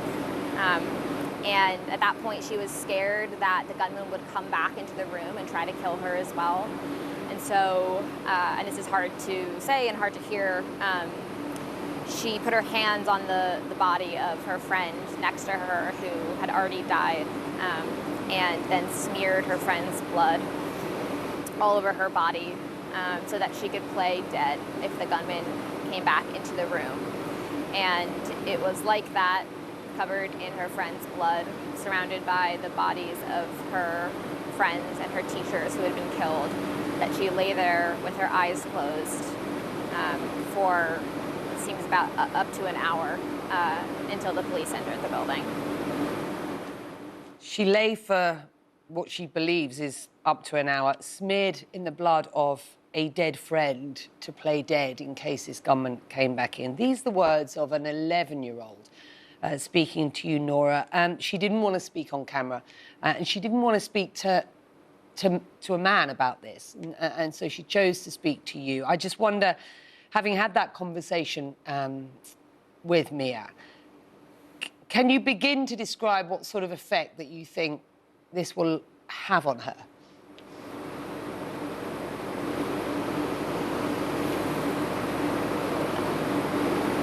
I almost have no words, because she was incredibly traumatized, as you can only begin to imagine. And I kept saying to her, you know, you don't have to do this interview. This interview was her idea. They called me. I said, you know, you don't have to do this. And she kept saying, no, I really want to. I really want to tell my story, because I think if people knew what it was really like to live through a school shooting, maybe they would do something in the U.S. to prevent this from happening to other kids. Her parents told me, you know, they really want to make sure they can get her some kind of therapy moving forward, and they don't have the financial means to do that. And so they started a GoFundMe page to raise money for her therapy. And I think we actually have that address that we can put on the screen if folks want to help out to pay for this little girl's therapy costs. Physically, she's surprisingly okay. She has some bullets, shrapnel, and fragments still all in her shoulder and her back. I can see it in the back of her head. Some of her hair fell out overnight from where the fragments had hit her scalp. But amazingly, physically, mostly unharmed, but mentally and emotionally, the long road ahead. Yeah. You know, one can only hope that by telling her story, you know, her dream would come true, that, you know, people would understand what it is like to go through a school shooting. Sadly, the precedent has not been set in the United States, and so we continue to press on gun legislation and continue to press you know, lawmakers on what happens next. Nora, thank you for that. Nora News talking about an 11-year-old there, describing what happened on Tuesday at Robb Elementary School. Let's bring in CNN's crime and justice correspondent Shimon Prokopets, who's outside that school. And we've just been listening to Mia's story, and I guess, you know, it's Mia who will help piece together exactly what happened on Tuesday. There is an awful lot of confusion and anger because there are still so many unanswered questions. What are you learning at this point? Yeah, the key here is that hour. There's an hour that police say that the gunman was inside this classroom in the morning from 11:44 to 12:44 alone with these students, with these children, and it's not clear why police did not make every effort to break through that door, to take out the gunman and rescue the children who we're hearing from now. Some of them were hiding under tables. You know, the one that we spoke to just recently, talking about how she had to fake her own death. The other survivors, we don't know what the condition was of all of the children who were injured and shot, but just the scars, the psychological scars on these children, and the fact that they had to endure this for so long. Answers are needed for these families because right now police are not telling us what were they doing in that hour. Yes, they called for reinforcement, for the tactical teams to come in, but what efforts were they making to try and get through that door to take out the gunman? So we hope to hear some answers here in the next hour, where police will answer some questions. They have given us bad information, wrong information, where they said that a police officer, a school police officer, was here in the beginning and had some kind of confrontation with the gunman. They revealed yesterday that was not the case, so we need to understand why that happened, why there wasn't this officer. And then also there was an unlocked door, a door that the gunman was able to get in through that should have been locked, and any new information on that. So certainly a lot of questions here, one of them being the tactics here, the tactics that police were using and what it is that they were doing and why it is that they were waiting so long to try and get inside that classroom. Shimon, thank you. Well, many are outraged as the divisive gun lobbying group, the NRA, goes ahead, full steam ahead, with its annual convention in Texas, just hours from where that mass shooting took place. And first of its kind reporting, a report looking into the atrocities carried out by Russian forces in Ukraine, and the conclusions are frankly damning. I'll speak to a contributor to that report after this short break. Stay with us.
Outnumbered and outgunned. That is how the Ukrainian military is describing the fight in eastern Ukraine. They are acknowledging the loss of some territory in Donetsk. You can see that on your screen in red, where the Russian offensive is centered. The forces are now focusing most of their efforts around the Severodonetsk region.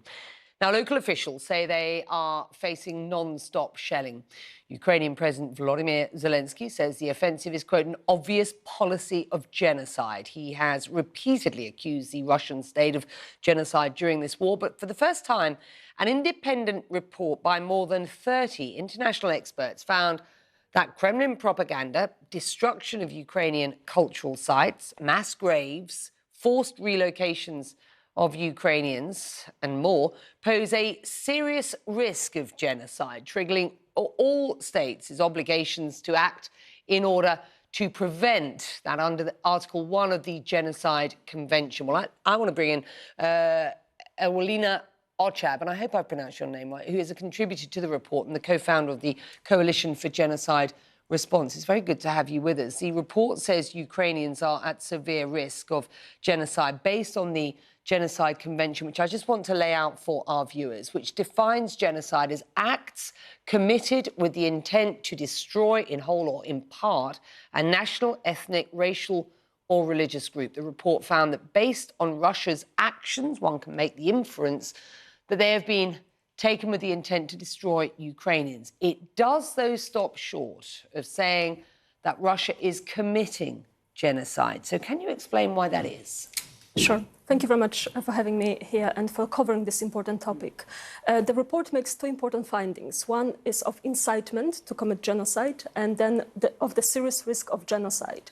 And at this stage, of course, we are talking about developments over the last 3 months and 3 days since the war. So, of course, it's very early still to make the findings of genocide. But ultimately, I think the evidence explained in the report is very compelling.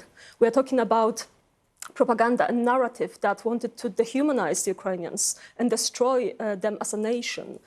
We've seen evidence, of course, over the last few months of mass killings, of the use of rape and sexual violence as a weapon of war, of displacement of whole populations, displacement of children and placing them with Russian families. That's one of the allegations as well. So, of course, a lot of information will come in due course. Again, it's still very, very early, and we need to monitor the situation.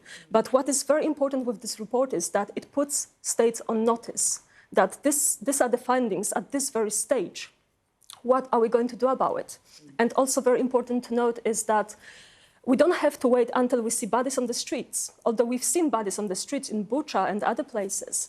But the duty under the Genocide Convention, the duty to prevent, is to be triggered at the very instance a state learns, or should have normally learned, of the serious risk of genocide. And this report is precisely about that, finding the serious risk of genocide and now asking states to act. Now it is in your hands. You need to act to prevent the materialization of this risk into and that's why the timing of this report is so important. And just to point out that CNN has actually confirmed much or many of the events and the evidence that you of atrocities that you have outlined in this report. One of the most chilling aspects of this report was the direct comparison to the 1995 Srebrenica massacre. The details, you say, of the mass murder of over 7,000 Bosnian Muslim boys and men in Srebrenica only emerged before the international community when it was too late to prevent a genocide that occurred in a matter of days. In 2022, we have the capabilities to accurately track similar atrocities as they unfold and respond accordingly. So, what needs to be done next to stop that? Of course, there are many actions that can be taken by states, but just going back to the duty to prevent, and I mentioned that the trigger for it is precisely now, when we see the serious risk of genocide. So states have to take all means reasonable available to them to prevent this genocide so far as possible. So we of course, sometimes will hear from states that whatever they do, it's not going to change what's going to happen, but that's not the point. So what can they do? Of course, they could. Some of the steps have been already taken. For example, some legal steps with the idea that will, to some extent, prevent further atrocities. But ultimately, of course, engaging in diplomatic dialogue, supporting the Ukrainian government as well in the fight against the crime of aggression. Much of which, of course, is being done. Of course.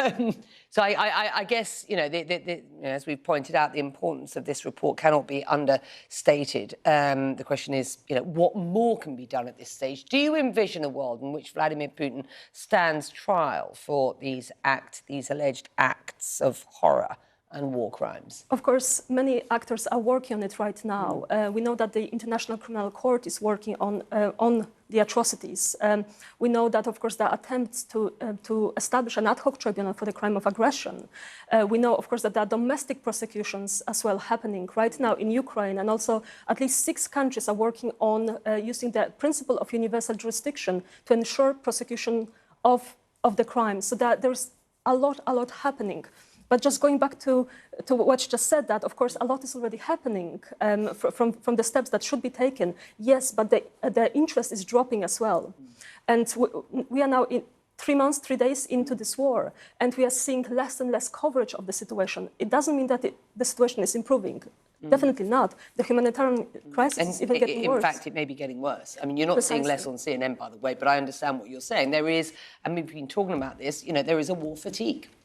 Definitely. And of course, then we'll move to something else. That's what happens with every case of genocidal atrocities, but also other atrocity crimes. We move from one case to another, and we never continue with the focus on those situations. We just drop them and move to something else. And of course, there will be something else after Ukraine. We know that. And also the comparison with Srebrenica, the very point of it is that we are in this unique situation right now. We can still prevent materialization of this genocide, but we need to act. We cannot leave it hoping that it's going to get better. There is no hope for that. I think we've seen it over the last few weeks and months. We need to act, and we need to act now. It's good to have you on. Thank you very much. The report makes, sadly, very compelling reading. When we come back, a 10-year-old terrified to go back to school after he had to hide in a classroom while a gunman killed his friends. His story is up next.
Well, just days after 19 children and 2 teachers were gunned down in an elementary school, the National Rifle Association's annual convention will go ahead as planned this weekend in the same state as that school shooting, Texas.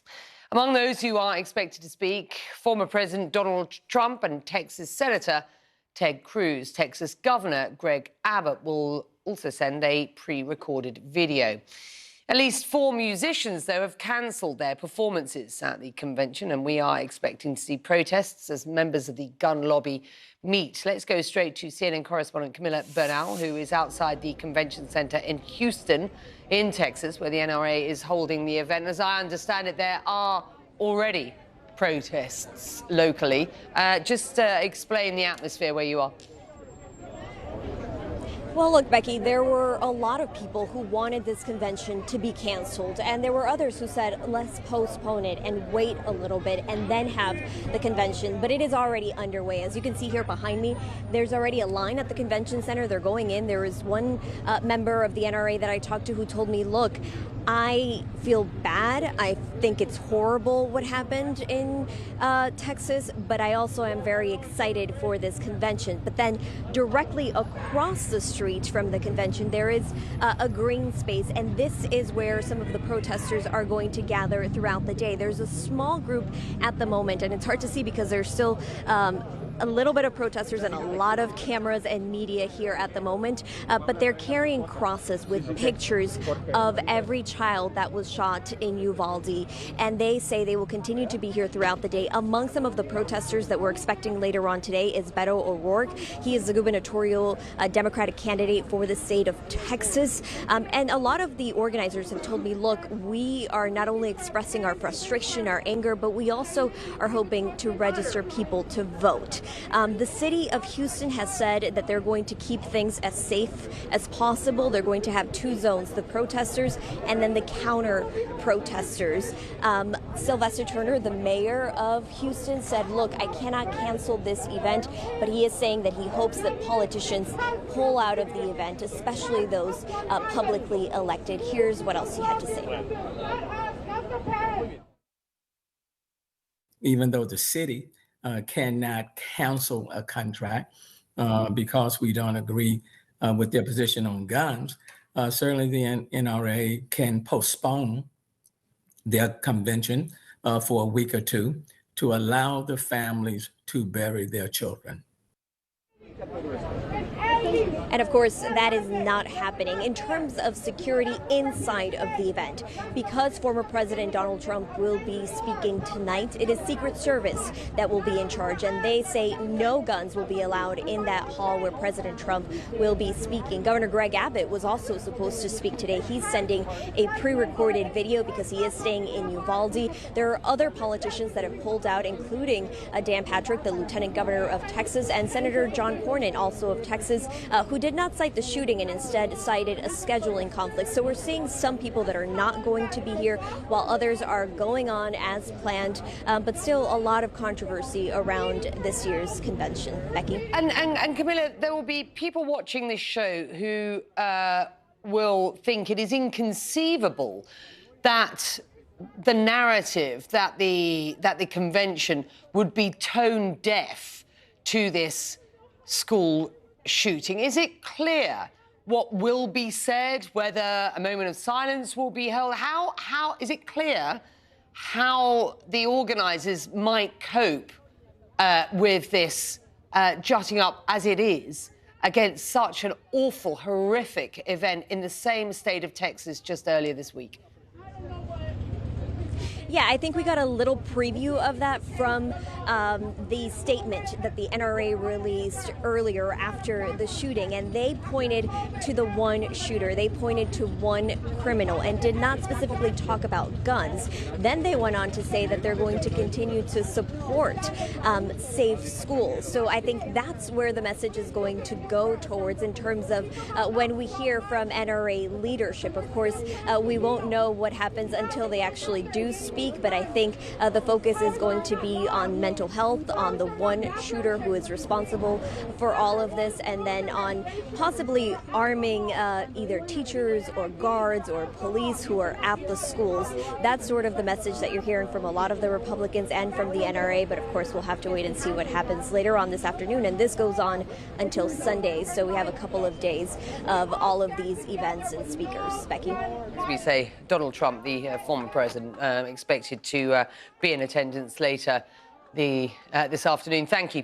Well, Republican Senator Cruz, a key attendee at that conference, as Camilla mentioned, a clear opponent of what's known as common sense gun control. Less obvious are his alternative solutions to America's gun violence epidemic. And when asked by Sky News why only in America, he did this. Why only in America? Why is this American exceptionalism so awful? You know, I'm sorry you think American exceptionalism is awful. I think this aspect of it. You got your political agenda. No, it's honestly, God love you. Senator, it's not. I just want to understand why you do not think that guns are the problem. Why is this just an American problem? Well, it is just an American problem, sir. Well, one of the very real victims of America's gun problem which is what it is fourth grader Jaden Perez. He had to see something no child should have to watch. His friends being killed as he hid from a gunman at his Texas elementary school Tuesday. Adrian Brodus spoke to Jaden and his mum about what happened that day. Jaden Perez is better today. Still sad about some of my friends that died. And the 10-year-old shooting survivor says talking helps. It was very terrifying because I never thought that was going to happen. Inside a fourth grade classroom, the 10-year-old said he and his classmates hid near the backpacks. This photo of the classroom was taken long before the shooting. 5 of us hiding there and then the rest under a table. But that didn't stop one of my friends getting hurt. The shooter shot through the window and hurting my friend and my teacher. Like, my teacher got hurt like on what, I don't know which side, but she got hit on the side.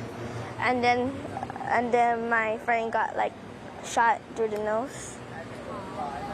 And they both had to get surgery.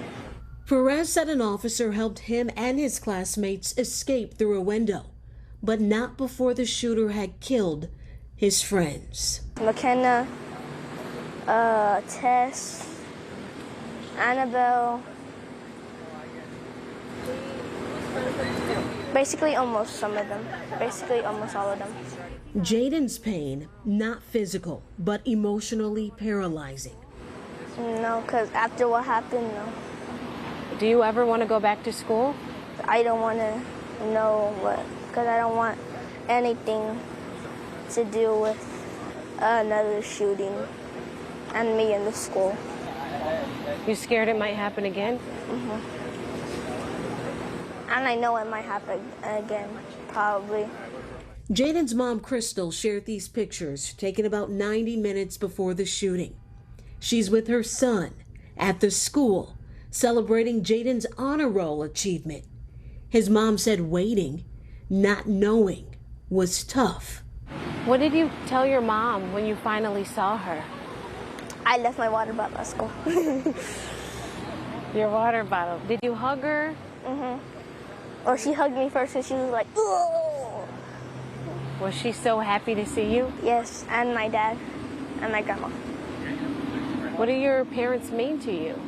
A lot, because they brought me into this world. A world where schools are also crime scenes. Did you hear the gunfire? Yes. You never know whenever you can lose someone close to you. Still ahead on Connect the World. Russia, friends amidst Russia's war on Ukraine. Will the close relationship between the Chinese and Russian leaders impact how China plans to deal with Taiwan? We're going to take a look at that and more after this.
16 months after moving into the White House, the Biden administration is spelling out its strategy towards China.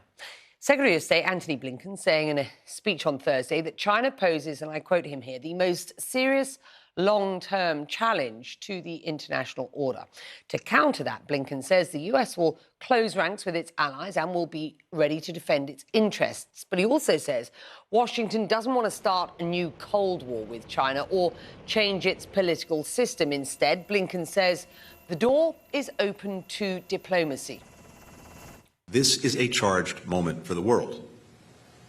And at times like these, diplomacy is vital. It's how we make clear our profound concerns, better understand each other's perspective, and have no doubt about each other's intentions. We stand ready to increase our direct communication with Beijing across a full range of issues.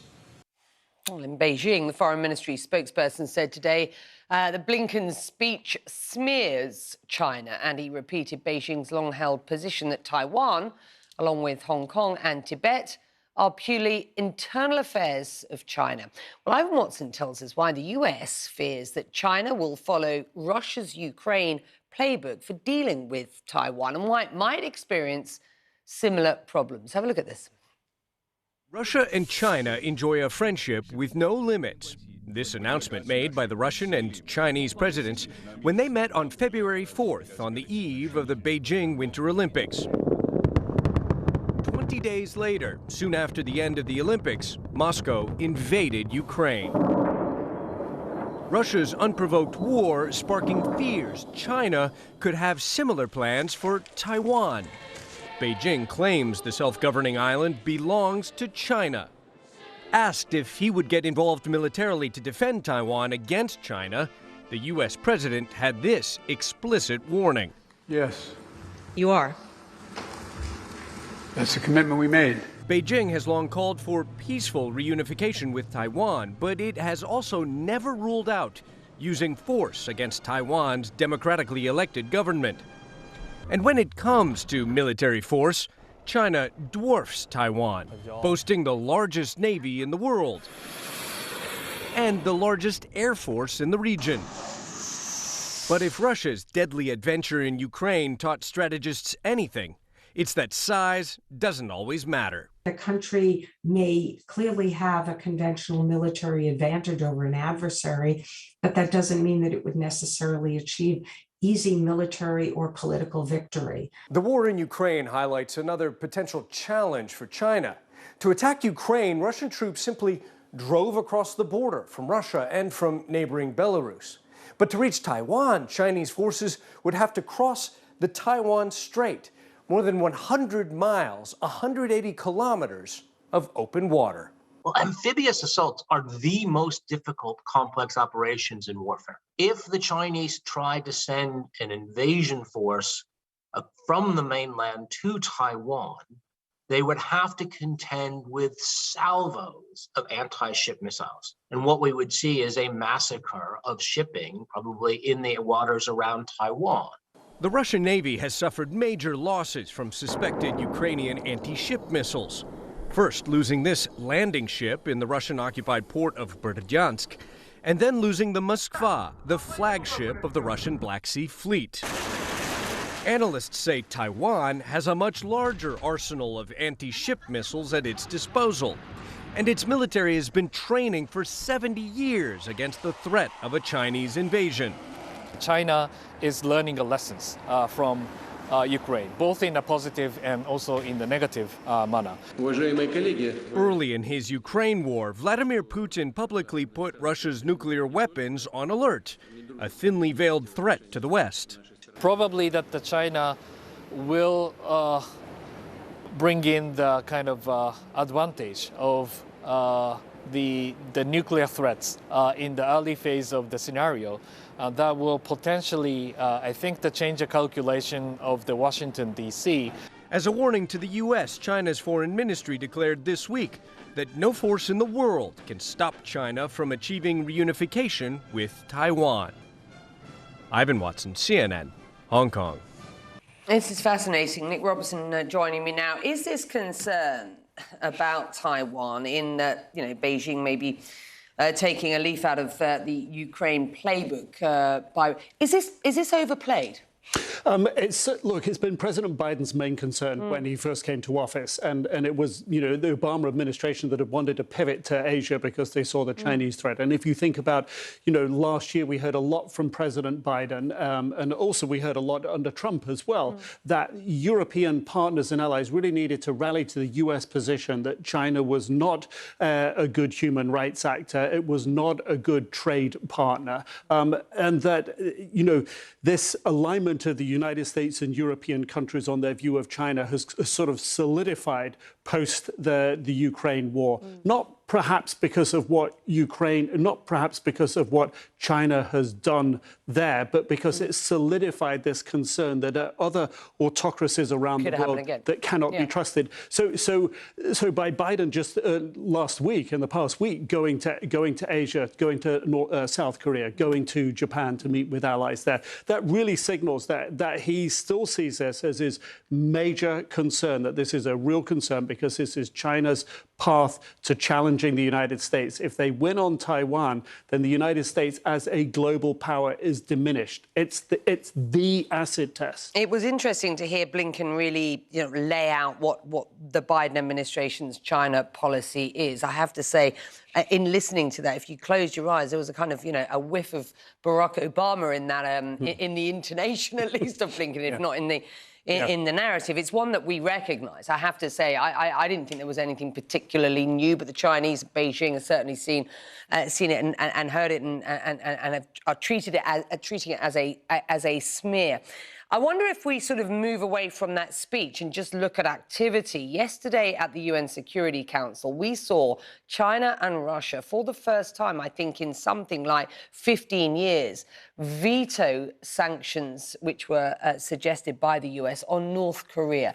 We are seeing, in that activity, we are seeing the potential for the Chinese and the Russians to start, to all intents and purposes, working together to defeat proposals that the international community is putting on the table at this point. Do you expect to see more of that going forward? I do.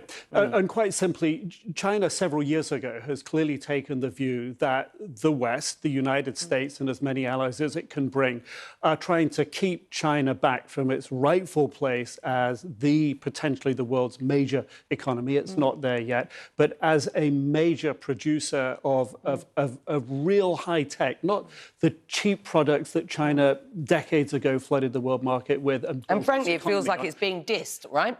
Completely. So, and the more they watch what's happening with the way the Western community deals with Russia, this reaffirms to them that their best response, it appears to be, is being robust. So yes, they're not going to be compliant and go along, even for a near neighbor that is potentially more of a troublesome threat to them in terms of North Korea, and a greater alignment with Russia. And if they can make Western policy in Eastern Europe, in Ukraine, tougher by siding a bit or a lot, or appearing to side a lot with Russia, then this is in their interest. I mean, as much as there are lessons for them to draw from the way that the United States and the EU are dealing with Russia, this is a moment where China can signal its intent. And I think that's what we saw there at the UN Security Council. But we also saw it on Tuesday over the Sea of Japan and the East China Sea,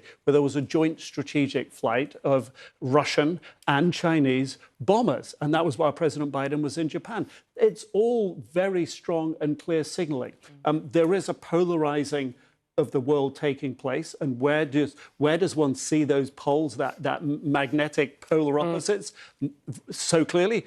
Where there are 5 key players around one table, the permanent 5 at the UN Security Council. That's what we're seeing.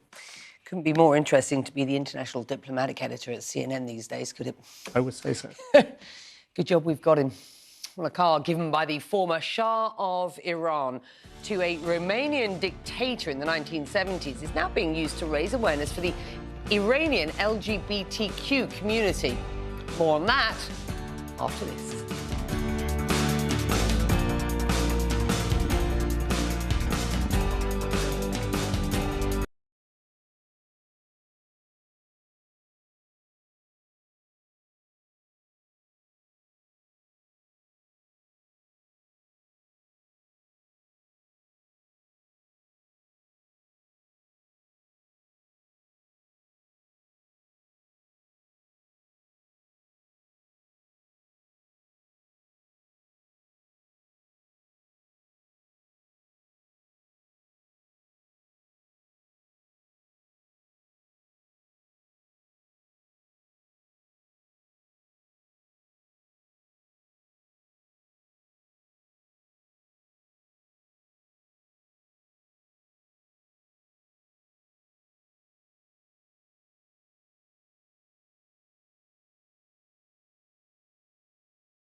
In tonight's Parting Shots, this year's Oslo Freedom Forum brought together human rights activists from around the world to shed light on the global struggle for freedom and democracy. One organisation working to raise awareness for the LGBTQ community in Iran received the 2022 Havel Prize for Creative Dissent. Have a look at this. This is the first time that a foundation that has been focused on Iranian LGBT rights and issues is winning this prize. So we are all here to receive this prize on behalf of Pekkan Art Car. Pekkan car itself is such a national icon for any Iranian, so Iranians can really relate to this car very well. This particular car was a gift of Iranian's former Shah to the former dictator of Romania, and is using this car as a canvas to bring out human rights issues of marginalized people in Iran in art form. The artist has used traditional Iranian art to bring out the issues that relate to LGBT community. In the front of car, we see Sohrab and Shaban. There's always these war scenes about them, and we see art pieces of them. And instead of fighting, they're making love in front of the car. On one side, we see Shaban with a noose around his neck, which represents the death penalty that gay men face in Iran. And on the other side of the car, with the door being ajar, we see blood dripping out of Sohrab's neck, which actually is referring to beheading of Alireza Mofared, who was beheaded by his own family members in Iran because of being gay. And we have a voice that LGBT people inside Iran don't have. We need to extend our political privileges to create a space to be the voice of those people and give them a space to be able to talk about their issues. Well, sticking with Iran, before we end this show, its cinema scene has garnered international fame. So let's take a look at two Iranian movies that have made the coveted final selection at the Cannes Film Festival this year.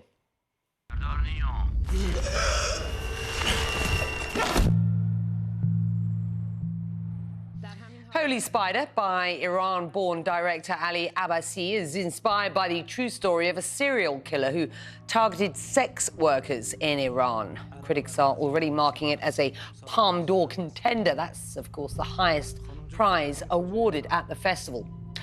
Also making a splash is Layla's Brothers by Iranian director Saeed Rustai. The movie looks at Iran through the tribulations of one family. It also tackles gender roles in the country, using the story of Layla and her four brothers. The film causing a stir off-screen as well. Two of the Iranian actors, husband and wife Navid Mohammadzadeh and Feresh Hosseini, shared a kiss on the red carpet, though this picture could raise some eyebrows at home.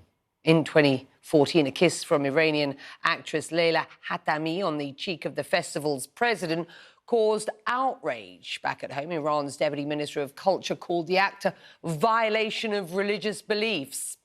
Well, this time around, the focus, rightly, seems to be on the stellar lineup of Iranian movies rather than a kiss on the red carpet. Thank you for joining us. We are still awaiting a press conference from the Texas Department of Public Safety to give us some updates on the Uvalde shooting and some answers to some crucial questions which are outstanding at present. We will bring you that when it happens. Do stay with CNN. It is a very good evening from London.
Hello, everyone. I'm Zain Asher in New York, and this is One World. Any moment now, Texas public safety officials are going to be holding a news conference about Tuesday's massacre at Robb Elementary School in Uvalde, Texas. Any moment now, they're going to be holding a news conference. They're going to be talking to the press. We will, of course, bring it to you as and when it happens.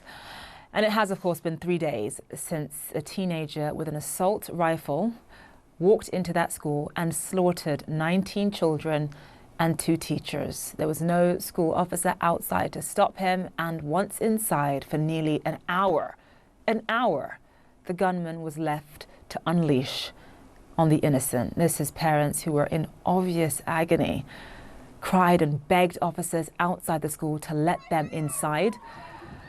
You're seeing the commotion there. This happened on Tuesday, of course. A Border Patrol tactical team ultimately fatally shot the gunman, but chaos outside the school as our parents were trying to get into the school.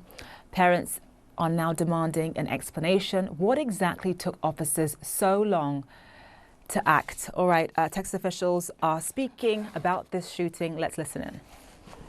That is the map, it looks like, of this school, John, and here we go. He's the director of the Texas Department of Public Safety. Thank you for being here today. My name is Stephen McCraw, Director of Texas Department of Public Safety. On Tuesday, the District Attorney for the 38th Judicial District, Rosina Mitchell, requested that the Texas Rangers under the Department of Public Safety assume lead responsibility of this horrific murder of 19 innocent child and 2 adults. Our goal today is to provide the parents, the community of Uvalde, the public, as much information as we can on where we are on the investigation. We're here to report the facts as we know them now, not to defend what was done or to criticize what was done or the actions taken. I'll begin first and foremost with the timeline as we know it. The second timeline I'll discuss is the 911 timeline. Then we'll talk about the relevant social or digital media footprint of the subject. And we'll also have plenty of time for questions at that point.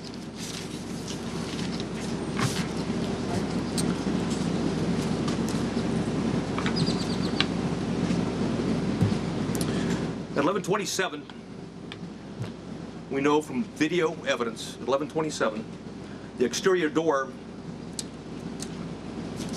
suspected of where we knew the shooter entered, Ramos, was propped open by a teacher. 11:28, the suspect vehicle crashes into the ditch, as previously described. The teacher runs to the room 132 to retrieve a phone, and that same teacher walks back to the exit door, and door remains propped open. There were 2 males, as reported by Regional Director Escalon yesterday. There were 2 males at a funeral home that when they heard the crash, they went to the crash scene. When they arrived at the crash scene, before they got there, they saw a man with a gun exit the passenger side with a backpack, and they immediately began running. Ramos began shooting at him. Did not hit him.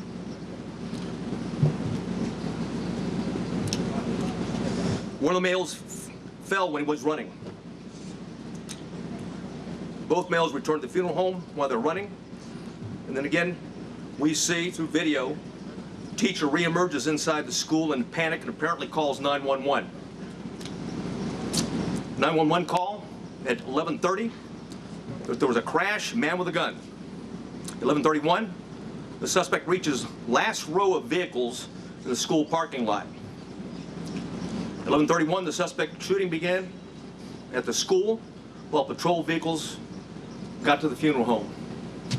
I'll point out where it is.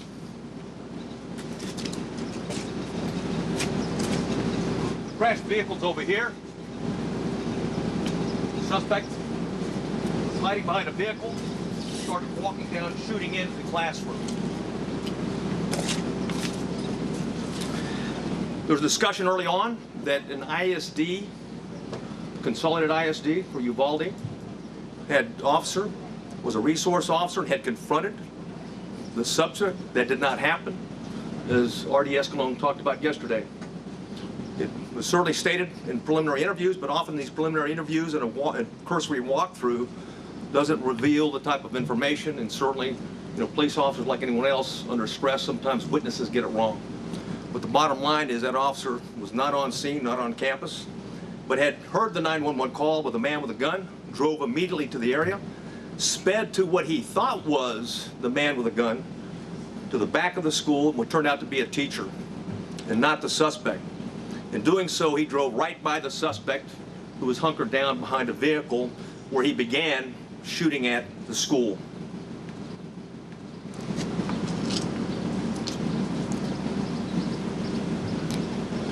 At 11:31, the suspect shooting in between the vehicle is when it began, while the patrol vehicle gets to the funeral home. Multiple shots are fired outside the school at 11:31. Patrol car accelerates into the parking lot, drives by the shooter. That's exactly what I was talking about. That was the ISD officer at that time. He passes and then leaves the camera view. There's multiple shots fired at the school at 11:32, at 11:32:27, at 11:32:36. At 11:33 is when the suspect entered the school at the door that I'm pointing to now. At 11:33, the suspect begins shooting into room 111 or 112. It's not possible to determine from the video angle that we have at this point in time. We do know this, that he shot more than 100 rounds based on the audio evidence at that time, at least 100 rounds. He entered at 11:33, or 11:33, he started shooting in the classrooms, 111 and 112. And 11:35, 3 police officers entered the same door as the suspect entered. All 3 of those police officers worked for the Uvalde Police Department. They were later followed by another 4, a team of Uvalde police officers, 3, and also a county deputy sheriff. So a total of 7 officers were on the scene. The 3 initial police officers that arrived went directly to the door, and 2 received grazing wounds at that time from the suspect, while the door was closed.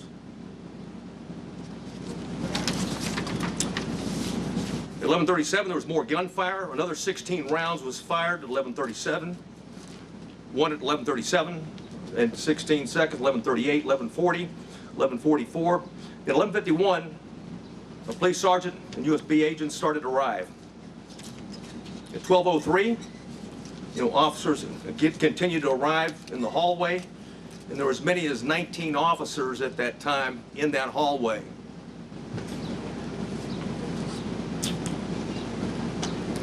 At 12:15, we know that BORTAC members arrived.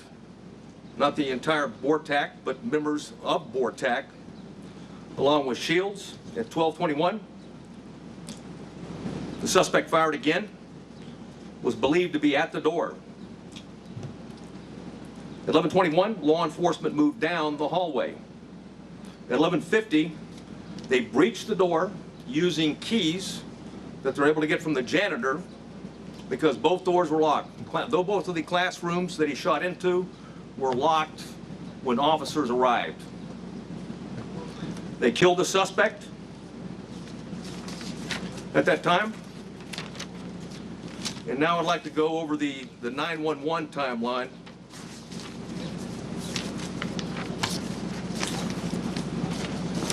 Which I'll warn you is not.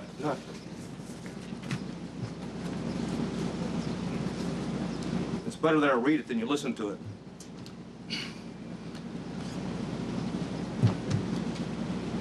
The caller identified, I'll not say her name, but she was in room 112, called 911 at 12:03. The duration of the call was 1 minute and 23 seconds. She identified herself and whispered she's in room 112. At 12:10, she called back. In room 12, advised there were multiple dead. 12:13, again she called on the phone. Again at 12:16, she called back and said there was 8 to 9 students alive. At 12:19, the 911 call was made, and another person in room 111 called. I will not say her name. She hung up when another student told her to hang up. At 12:21, you could hear over the 911 call that 3 shots were fired. At 12:36, 911 call, it lasted for 21 seconds. The initial caller called back, student, child, called back, and was told to stay on the line and be very quiet. She told 911 that he shot the door. At approximately 12:43 and 12:47, she asked 911 to please send the police now.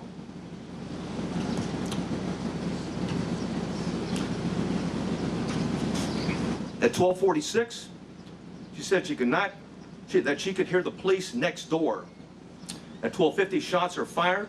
They can be heard over the 911 call. And at 12:51 is very loud and sounds like the officers are moving children out of the room. At that time, the first child that called was outside before the call cuts off.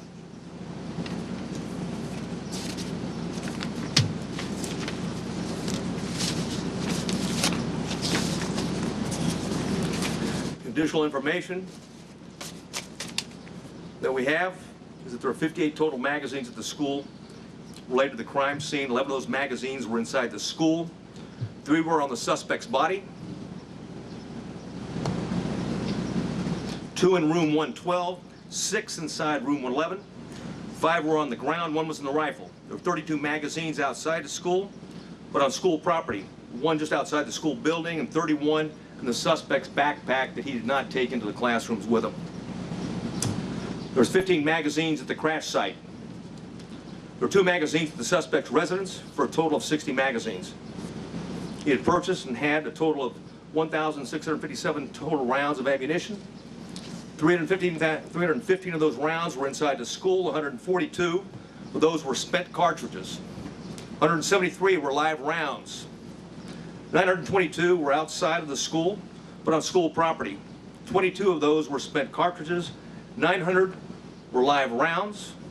422 were at the crash site. 22 were spent cartridges. 420 of those were live rounds.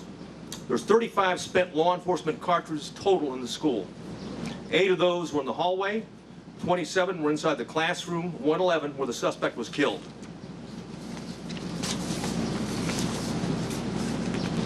I had mentioned that I was going to go over quickly a digital timeline. One of the things we talked about early, and I want to correct something that was said early on in the investigation, is that he posted, on Facebook publicly that he was going to kill that he was going to shoot his grandmother. And secondly, after that, that he had shot her, and then third, that he was going to go shoot up a school. That did not happen. It was actually on a message. It was a Facebook application, messenger application to somebody else that he had a conversation with. We know that through his digital media footprint, and I'll just do it by date time, that Ramos asked his sister to help him buy a gun. She flatly refused. That was in September of 21. I'll avoid some of these and get to he had Instagram, a 4-group chat. And it was discussed that Ramos being a school shooter.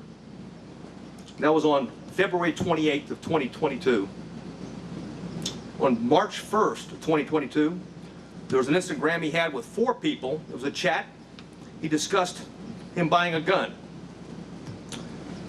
On March 3rd, 2022, there was another 4-person chat. Quotations, word on the street is you are buying a gun. Ramos replied, just bought something. RN.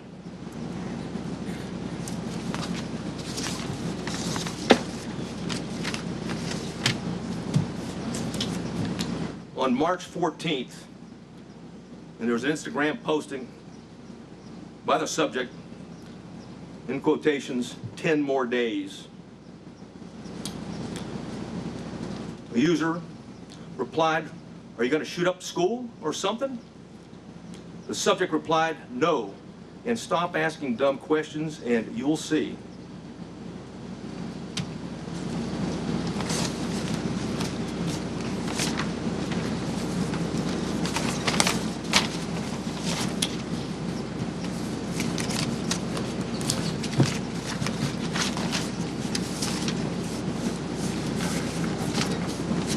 I know you have many questions, and I've agreed to stay as long as we can to answer as many of those questions that we can. If I can't answer it because we don't know definitively right now, I'll simply say that. And it continues to be a preliminary investigation. There's, literally, certainly over hundreds of interviews have been conducted, will continue to be conducted, and there's thousands of leads that are being pursued, not consecutively, but concurrently. And thanks to our federal and local partners, and I do want to mention behind me, we've got the FBI Special Agent in charge. We also have an ATF Special Agent in charge, or ASAC, and of course, who else? What I got behind? Okay, but Texas Rangers. If there's any specifics that I haven't covered that I might need their particular support on, I do want to cover one thing quickly though before I go to questions, and that's some of the questions that we received, that we have already received, and one of those is going around now that in fact the subject had been one of the two arrested by the Texas Rangers and the local police back in 2018. That's not the case. He was not one of the individuals. In fact, we have found no links, associations, and relationships in that investigation. Clearly it was a threat. It was back in 2018. The two juveniles were charged with attempted or conspiracy to commit capital murder. There's no question that we thought, and we had evidence, and certainly the district attorney agreed, that these juveniles, one 13, one 14 years old, was a threat to Uvalde. And there was a discussion at that time, even the senior year of the one that was 14 years old, which would make it 2022. However, that was not the subject.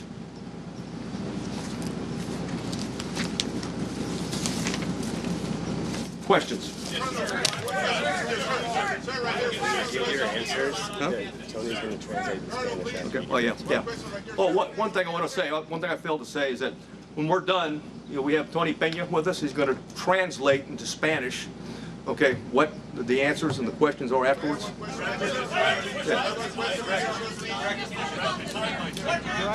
Director Shimon Prokopez, we just need you to stay at the microphones because otherwise the camera's gone.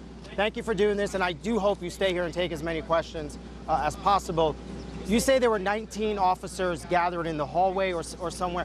What efforts were made to try and break through that door? You say it was locked. What efforts were the officers making to try and break through either that door or another door to get inside that classroom? None at that time. The on-scene commander at the time believed that it had transitioned from an active shooter to a barricaded subject. Sir, you have people who are alive, children who are calling 911 saying, please send the police. They are alive. In that classroom, there are lives that are at risk. Hey, that's not protocol, is it? We're well aware of that. Right, yeah. But why was this decision made not to go in and rescue these children? Again, the on-scene commander considered a barricaded subject and that there was time and there were no more children at risk. Obviously, based upon the information we have, there were children in that classroom that were at risk, and it was, in fact, still an active shooter situation and not a barricaded subject. Sir, sir, if I can follow up. Sir, if I can follow up. Why was the door open?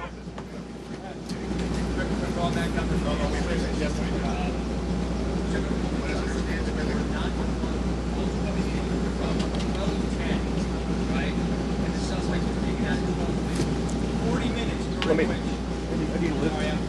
Yeah.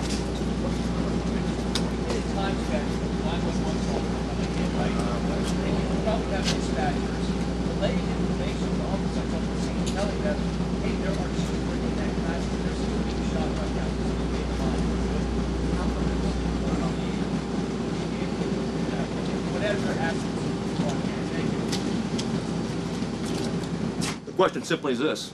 There was a 40-minute gap. And if the 911 operators were aware that children were alive in that classroom, why weren't officers notified of that? And if that's the case, why didn't they take action? That's the question. And again, I'll go back to the answer for right now, is that it was considered, okay, the decision was made on the scene. I wasn't there, but at the same point in time, a decision was made that this was a barricaded subject situation. There was time to retrieve the keys and wait for a tactical team with the equipment to go ahead and breach the door and take on the subject at that point. That was the decision, that was the thought process at that particular point in time. Sir, as you stand there today, was this the right decision? Sir, was this the right decision? What? Police, listen, Colonel, what can you tell parents that were here waiting and asking for the police to go in? Yeah, there was 19, like I said, there was 19 officers in there. In fact, there was plenty of officers to do whatever needed to be done, with one exception, is that the incident commander inside believed they needed more equipment and more officers to do a tactical breach at that point. That's why BORTAC was requested on the scene as soon as they were there. They executed, they searched, or at least a dynamic entry, and went in, and of course, that was not till 12:57.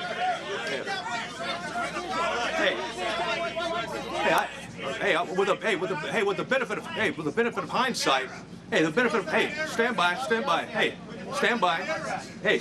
right? I got it. Okay. Hey, from the benefit of hindsight, where I'm sitting now, of course it was not the right decision. It was the wrong decision. Period. There's no excuse for that. But again, I wasn't there, but I'm just telling you, from what we know, we believe there should have been an entry at that as soon as you can. Hey, when there's an active shooter, the rules change. It's no longer, okay, it's no longer a barricaded subject. We don't have time. You don't worry about outer perimeters. And by the way, Texas embraces active shooter training, active shooter certification, and that doctrine requires officers, we don't care what agency you're from, you don't have to have a leader on the scene. Every officer lines up, stacks up, goes and finds where those rounds are being fired at and keeps shooting until the subject is dead, period. Who was the commander, sir? Who was it? From Televisa News, Mexico, sir. Obviously, further south of the border, it's very difficult to understand how the most powerful nation in the world, their citizens have access to some high-end weapons, and this keeps happening over and over and over again, and now again with children. I don't mean to one day try to quarterback with you guys are the expert gun people. Just have any questions, please. How can you keep this from happening again in the communities of Texas? And second, how did a 18-year-old kid that works at a Wendy's minimum wage can buy a $5,000 weapon? Well, answer the last. He used a debit card first, but to your point, it's very expensive, and a debit card is not a credit card. It means he had money in the bank. So why and how is being looked at right now, and I'll tell you this, thousands of more leads are being looked at right now because we haven't answered all the questions. We haven't gotten into the why. Okay, we know the individual was also into cyber gaming in that regard, and group gaming in that regard. So we've got a lot of questions are out there, and we're seeking answers. But we've got an obligation. We'll continue to update you when we find something out.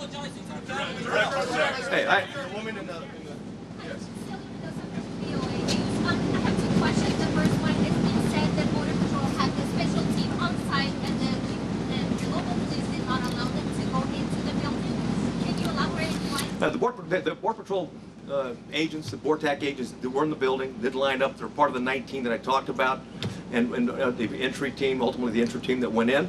But I can tell you that they were told, just as any other officer was told, and others, even command staff that came on board, is that the incident commander at the time it's believed that in fact it was a barricaded subject, that we had time, there was no kids at risk. Sir, he was interested in your about having chats and group chats and talking to people. Why wasn't he on any radar? I wished he was. Because then there's no question. And I'll say this right now, and every time we have one of these, and there's copycats, okay? And we need the public, just like we did back in 2018, there was a public, okay, that came forward that we got 2 people that are about to shoot up a school or planned to shoot a school. It's imperative on the public, when you get something, just because the guy sounds like he's a nut, he may be a nut. But just because it sounds like, well, impossible to do, he may be intended to do, as I've read the timeline based upon the chats that he had. So, we need everyone, when we have a threat to life like that, to take it seriously and report it. Because ultimately, this is tragic. What do you tell the parents of 19 kids, or the families of two teachers? Yeah. Hey, yes, sir. Yes, sir. Wait for tactical gear. By 12:15, you had at least 15 officers and shields on scene. Yeah. Yet you did not reach the door until 12:50. Yeah, like I've said it before, is that, well, first of all, when it comes to an active shooter, is you don't have to wait on tactical gear. Plain and simple, you've got an obligation. What I know now, okay, absolutely, it was an active shooter, because you can transition. Keep in mind, in the doctrine, okay, of active shooters, you can transition from an alert, from an active shooter situation to a barricaded subject or a barricaded with hostage subject. But if shooting continues, and you have any reason to believe that there's individuals alive in there, you've got an obligation to move back to an active shooter posture, and that means everybody at the door.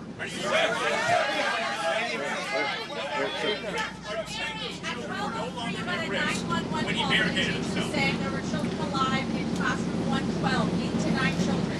Is that teacher, are those children still alive? And why was the school resource officer off campus? And did Uvalde SWAT respond to the scene? Well, Uvalde has a part-time SWAT team, number one. The ISD's got, you know, they have limited officers. I think, what is it? Well, they got six.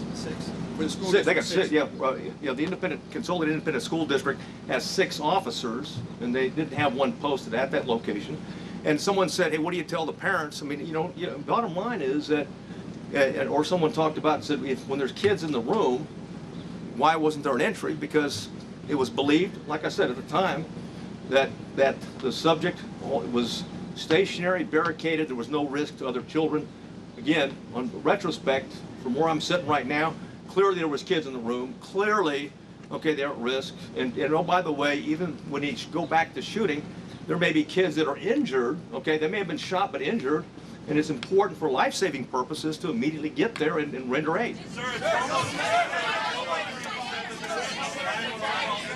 Man in the blue. Where was the resource officer? Why was he not on campus? He was not on campus. Why? Well, again, we'll have all those answers down the road. Okay. Sir, think of Dylan.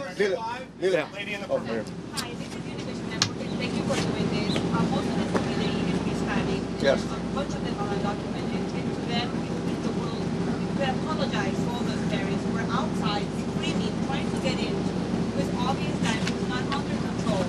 Their health could have been great. Some parents are able to get their children out of the school. Not as a police officer, not as somebody that belongs to the government, but as a parent, as a human being. What do you say to those parents who are about to bury their children? Well, first I want to say that the Consolidated Independent School District officers were there early. There was 4 of them, and they immediately began evacuating the school and did that throughout the process. So keep in mind, so that was going on. And what do I say to the parents? I don't have anything to say to the parents other than what had happened. We're not here to defend what happened. We're here to report the facts so they have the facts. Who was the Dylan. Yeah. Hey, bottom line, Who was the incident commander, sir? How many members gassed or tased outside the building? I'm sorry? Oh, I don't have any information on that. Dylan. Oh, one second though. However, we did review what DPS officers arrived on the scene, what they did, and looked at those instances. The blue. We know the parents of the children who died are watching right now. And they're Yes. hearing you say that not everything that could possibly have been done as humanly fast as it could be done was done. Are they owed an apology from somebody, be it the incident commander and the police department here or not? If I thought it would help, I would apologize. Okay, but let me say this. Hey, let me say this. Hold on. When you go back to the timeline, again, I want to go back and I'm not defending anything, but you go back to the timeline. There was a barrage. Hundreds of rounds were pumped in 4 minutes. Okay, into those 2 classrooms. Then anything else, any firing afterwards was sporadic and it was at the door. So the belief is that there may not be anybody living anymore and that the subject is now trying to keep law enforcement at bay or entice them to come in to suicide by contact. I understand that. I reported that. Yeah. Hey, don't yell over your colleagues, please. Yeah, Yankees hat. Jack Morford from the New York Post. Can I ask 2 questions? First of all, exactly how was the gunman barricaded in his room? Was it just a simple matter of him locking the door behind him? And secondly, did he buy all 1,657 rounds from Oasis Outback using that debit card? Well, I might answer the first one, but the why on the second one I don't have. The first one, that each door can lock from the inside. And both doors were locked, okay, from the inside. So the subject, when he went in, he locked the door. He came out one time into the hallway, went back in and locked the door, because at the time that the officers went in, both doors were locked. They got a key from the janitor and used it. You said the first ball came in inside the classroom at 12:03 and you breached it at 12:51. How many students died in those 48 minutes? I don't have that answer. We're looking at it right now. Right here. Hold on. Yeah. Good. Yes. Why wasn't the school placed on lockdown in 2? While this may be the most unpopular question today, what is on your heart? How are you shaping the time?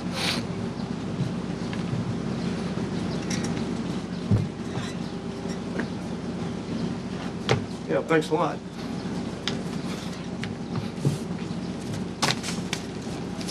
You know, forget how I'm doing. What about the parents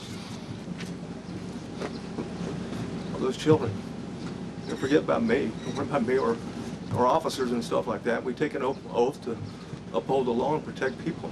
And anytime something tragic like that, we want to know why it happened and if we can do better next time, is the bottom line. And call it like it is. It is tragic. Quite frankly, I mean, there shouldn't be anybody. You know, ideally, we've been able to identify this guy as a suspect and address it before he even thought about attacking, on the 24th. Green.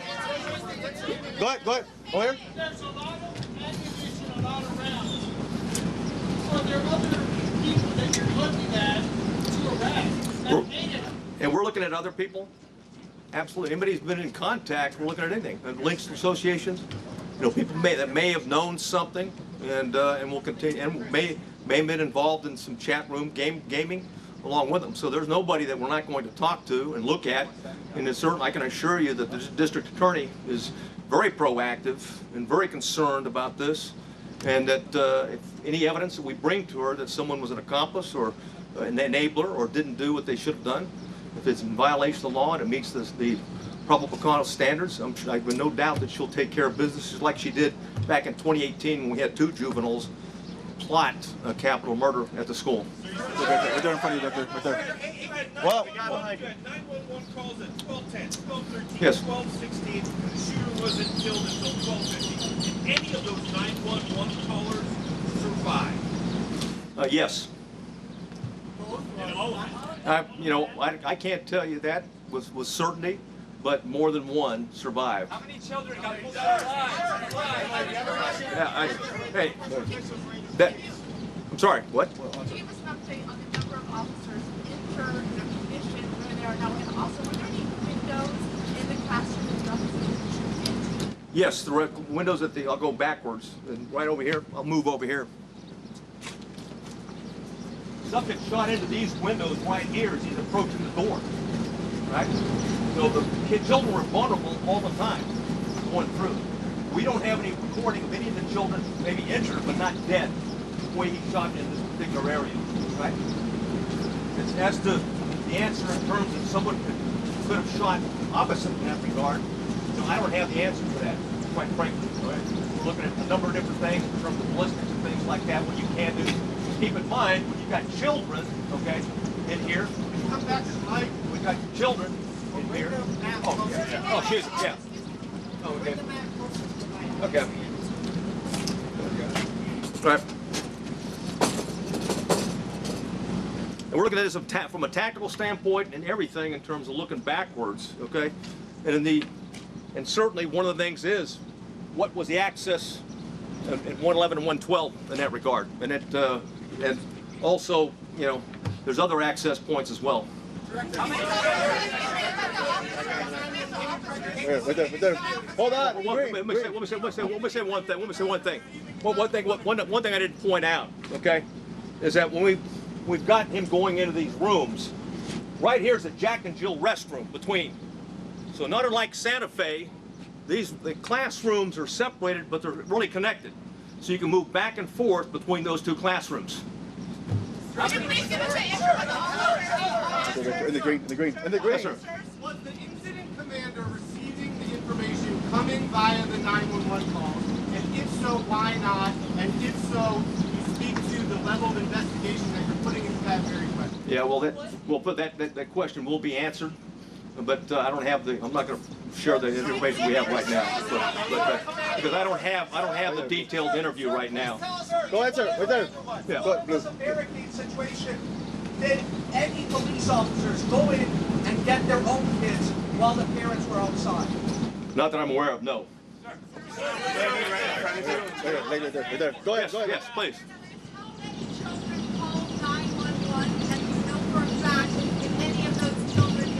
I know for two, for certain did, and those two did not die.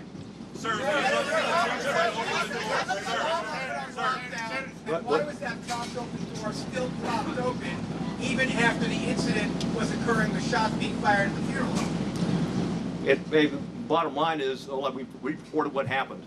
Is that back door was propped open. It wasn't supposed to be propped open. It was supposed to be locked. And certainly the teacher that went back for her cell phone, it propped it open again. So that was an access point that the subject used. Do you believe that the teacher...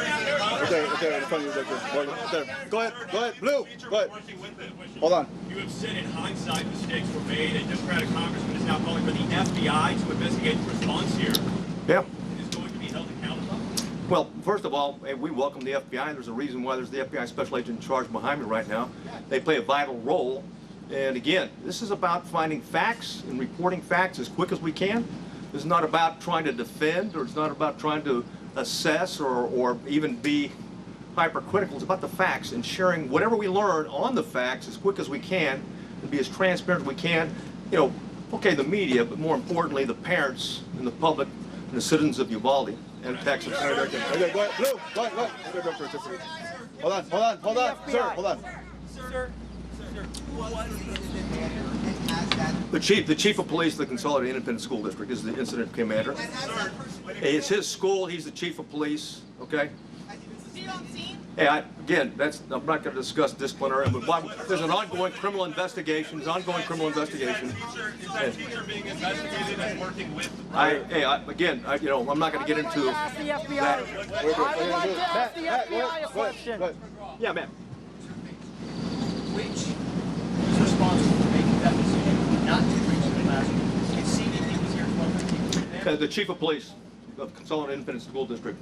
He was convinced, and again, I want to go back and say, you know, he was convinced at the time that there was no more threat to the children, and that the subject was barricaded, and that they had time to organize with the proper equipment to go in. The subject already had hit, you know, 3 officers, and hit 2 officers, and I didn't answer the final question. A third, a Border Patrol agent, was grazed as well, but no police officer was seriously injured.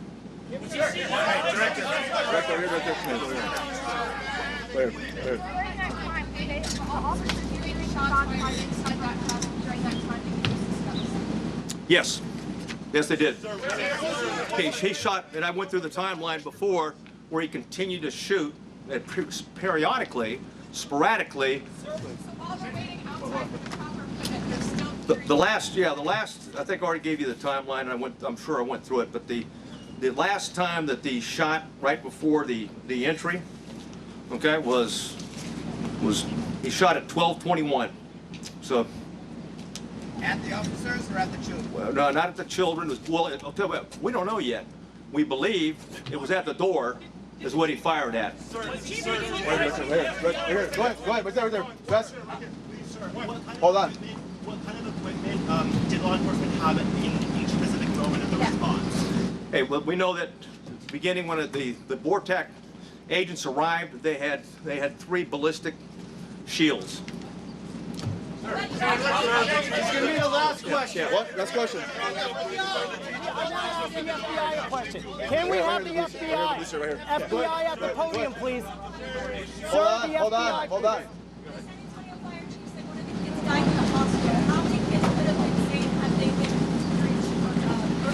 I don't know. You good. No, that's fine. Yeah, well, let's answer the question. What do you think should have been that you did it? Well, I've already said that. I've already said, first of all, hey, Texas embraces and teaches, okay, the active shooter doctrine. The active shooter doctrine, as long as there's kids, as long as there's someone's firing, you go to the gun, you find them, you neutralize them, period. And there's only, there's some nuances with transition to a barricaded subject, also transitioning to a hostage situation.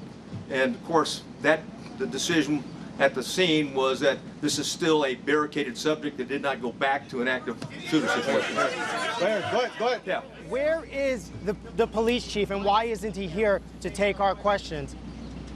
Well, because I'm here to address the latest timeline and facts that we know. You're certainly welcome to reach out to them. I'd like to ask the FBI a question. I'd like to ask. I defer to. Can we have the FBI? Do you want to get a question? Okay, hold on. How many children were pulled out? Hold on, sir. Sir, you've now been on the scene for several days. Two things. What exactly is your role in this investigation? And hearing all this, and given that the FBI goes through lengthy efforts to study active shooter situations like this, do you think this is something that requires an independent investigation by whether a federal agency or by you guys or someone else? Thank you for the question. So my name is Oliver Rich. I'm the special agent in charge of the San Antonio division. First, I want to say I understand there are a lot of questions and there's a lot of frustration in the public, and our heart goes out to the families and the victims in this tragedy. I will say our role here remains the same.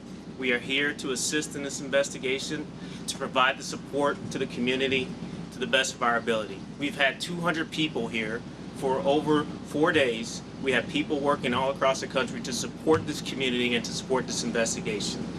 We are continuing in that vein. We have victim specialists here working with people in the community, and we will continue to do that. If the facts bear out that there is a federal nexus, then the FBI will conduct an appropriate investigation at that time. But for now, we continue in this to support the Texas Rangers. Here of the police, is that? No, just leave them. This is a barricade, and you two don't believe that I'm making the right decision. You know what? You go. You deal with the consequences of Barksdale saying you guys didn't follow orders later down the road, but you go. And I'm not trying to push insubordination, but this was clearly the wrong call. We got 19 officers in the hallway. Nobody breaks and says, this is the wrong call. What verified that it was a barricade situation? Did this guy start saying, hey, I'm done